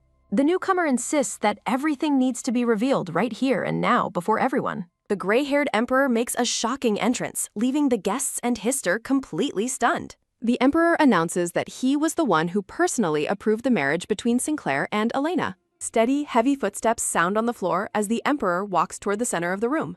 He confirms that Elena was deemed fit for the role of princess, which is why he granted permission. The grand and ornate imperial crest of the kingdom is displayed in its full glory. The emperor warns that anyone spreading rumors will be charged with defaming the imperial house. The Baron bows deeply, thanking the emperor for coming in person to clarify the matter. Guests are shocked as they realize the emperor is clearly siding with Crown Prince Sinclair. Narrative text declares that the tide has officially turned in the race for the next emperor. The emperor demands to know who was behind the attack on him in the sanctuary. Hister is panicked, realizing that the emperor has dared to side with Sinclair over him. Hister calls for the immediate identification and execution of the culprit behind the sanctuary attack. Alina wonders why the emperor is protecting them if he already knows Sinclair's the culprit. Narrative text states that everything now rides on the emperor's very next answer. Sinclair and Hister stand back to back as a narrative box questions where the emperor's true loyalties lie. The gray-haired emperor looks down with a solemn and weary expression as he contemplates the royal rivalry. A text box over a dark, textured background emphasizes a complete lack of connection to the imperial line. Hister reacts with pure shock to the claim that the current scandal has nothing to do with the princes. Hister stands in the ballroom, shouting that the high priest's death must have been a plot by their enemies. A soft, quiet tremble sounds as Hister grips the banquet table, reeling from the emperor's direct confrontation. Sinclair maintains his composure while Hister stares him down, convinced that his brother has manipulated the truth. The emperor firmly shuts down any further debate, announcing that his own private investigation is now underway. A sharp, sudden cough sounds as the emperor's aide suggests he return to the palace to rest further. A heavy, rhythmic thud sounds as the emperor departs the ballroom, followed closely by his loyal attendants. Sinclair commands Schuler to bring forth a specific item as he prepares for his next public move. Steady, heavy footsteps sound as Sinclair considers the social necessity of presenting a gift at a birthday celebration. Sinclair presents a wooden chest to Duke Heswin, offering him cold congratulations on the occasion of his birthday. Sinclair encourages the flustered Duke to open the gift and examine its contents before the gathered guests. The chest reveals a rare southern seedling, a symbolic reminder of the Duke's previous offerings to the crown. A soft, quiet whisper sounds as Sinclair warns the Duke that a second political mistake will have fatal consequences. Sinclair and Alina stand together, looking like a unified front as they prepare to exit the social gathering. The grand dome of the imperial palace stands tall and silent beneath a vast, star-filled night sky.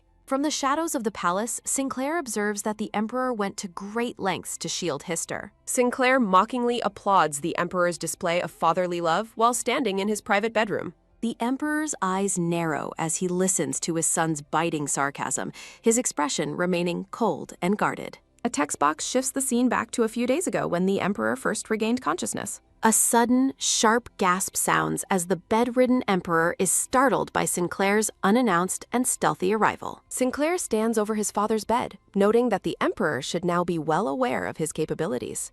Outside the royal chambers, two palace guards stand at attention, completely unaware of the confrontation happening inside. Sinclair describes his intricate network of spies, likening his control over the palace to a predator's hunt. The emperor realizes with horror that Sinclair was the one truly behind the recent threats against him. Sinclair pulls out a dark document, asking if the emperor recognizes the incriminating evidence he is holding. The emperor is visibly shaken as Sinclair reveals he obtained the papers from a knight who served Uria. Sinclair holds up the memo, pointing out the emperor's own handwriting and the official seal shared with Uria. Sinclair warns that exposing this long-held secret would cause absolute chaos within the empire's political structure. Sinclair reminds the emperor that the Azteca loyalists would seek bloody revenge for the murder of his mother. Sinclair offers to bury the evidence if the emperor agrees to frame Hister for the recent sanctuary scandal. Sinclair suggests a simple test, instructing the emperor to feign unconsciousness to observe Hister's true behavior.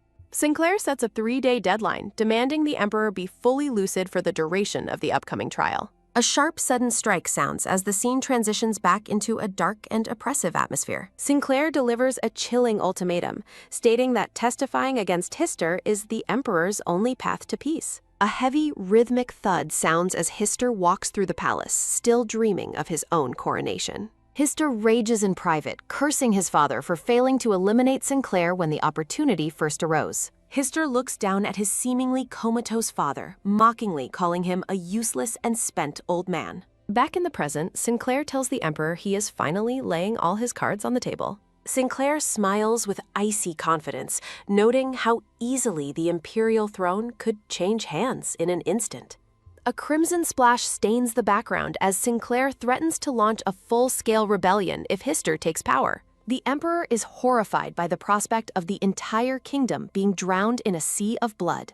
A sharp, sudden rustle sounds as Sinclair grabs the Emperor's collar, reminding him of the blood already shed. Sinclair tells the Emperor he is only alive because he followed orders and supported Elena in public. A soft, quick thud sounds as Sinclair shoves the Emperor back, telling him to be grateful to the princess. Sinclair walks away from the bed, leaving a final warning that he still possesses the incriminating murder memo. Narrative text reflects on a childhood filled with tantrums and tears within the long, lonely palace corridors. The scene ends on a cold and empty bedroom floor, symbolizing the isolation Sinclair felt growing up. A hand reaches out and opens a door, signaling an end to the previous tension. Elena's face lights up with joy as she greets Sinclair upon his arrival. Sinclair pulls her into a tight embrace, admitting he feared she would be cornered at the Heswin estate. He holds her close, the silence of the room reflecting their shared relief. As Elena stands in the room, the scene shifts to the weight of their physical closeness.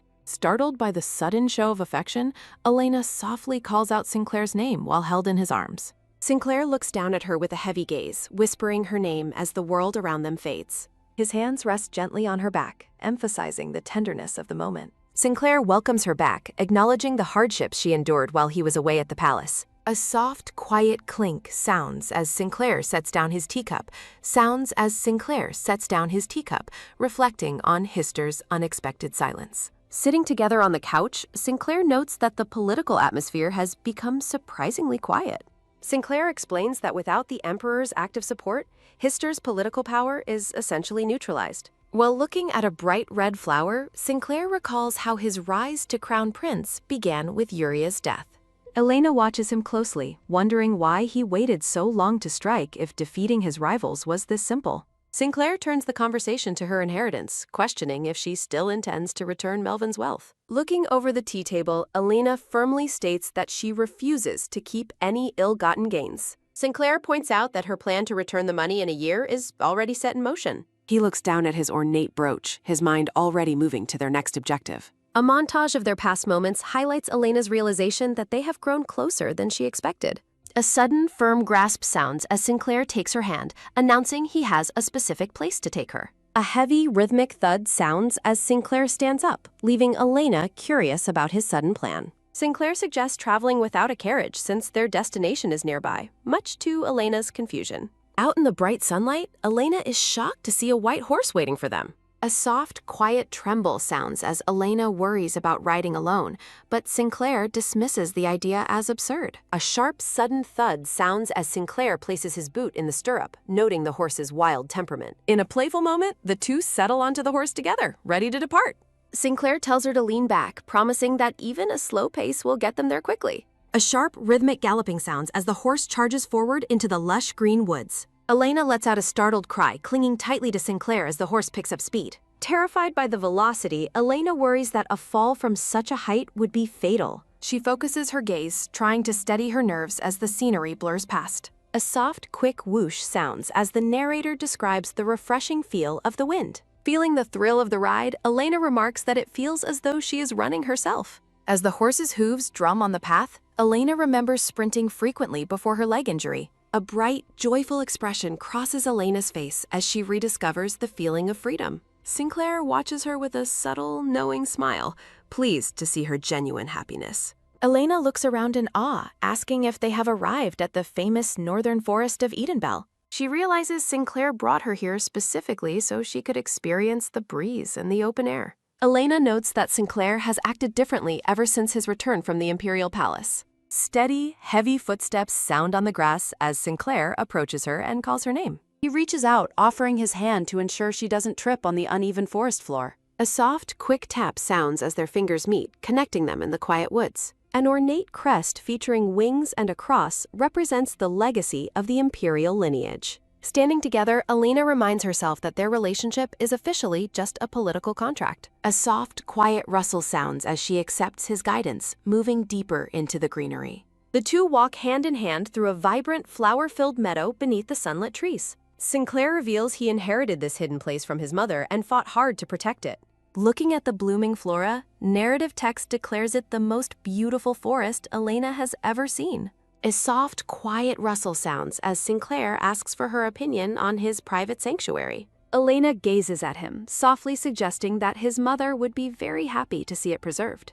Sitting in the parlor, Elena asks Sinclair for a favor, requesting to move her mother's grave to this forest, and he realizes that is why she came. A voice notes that the forest is near the palace, allowing her mother to watch over the prince more easily. Standing together in the meadow, Sinclair offers to arrange everything immediately if Elena finds the plan acceptable. A soft, quick whoosh sounds as Elena's long brown hair catches the breeze, her expression softening in the quiet forest. Narrative text notes that the vibrant blooms surrounding them represent everything Elena's mother loved in life. In a warm flashback, Elena's mother asks if running in the grass helps clear her daughter's mind. The mother smiles, explaining that after a long run, she always felt as though she could go anywhere in the world. A soft, quick thud sounds as young Elena hugs her mother, who promises that while she cannot go, Elena will have that freedom. A soft, quiet rustle sounds as the mother strokes Elena's cheek, promising that her daughter will always be free to go anywhere. Back in the present, Elena clutches her ornate brooch and smiles, certain that her mother would love this beautiful sanctuary. Sinclair smiles warmly,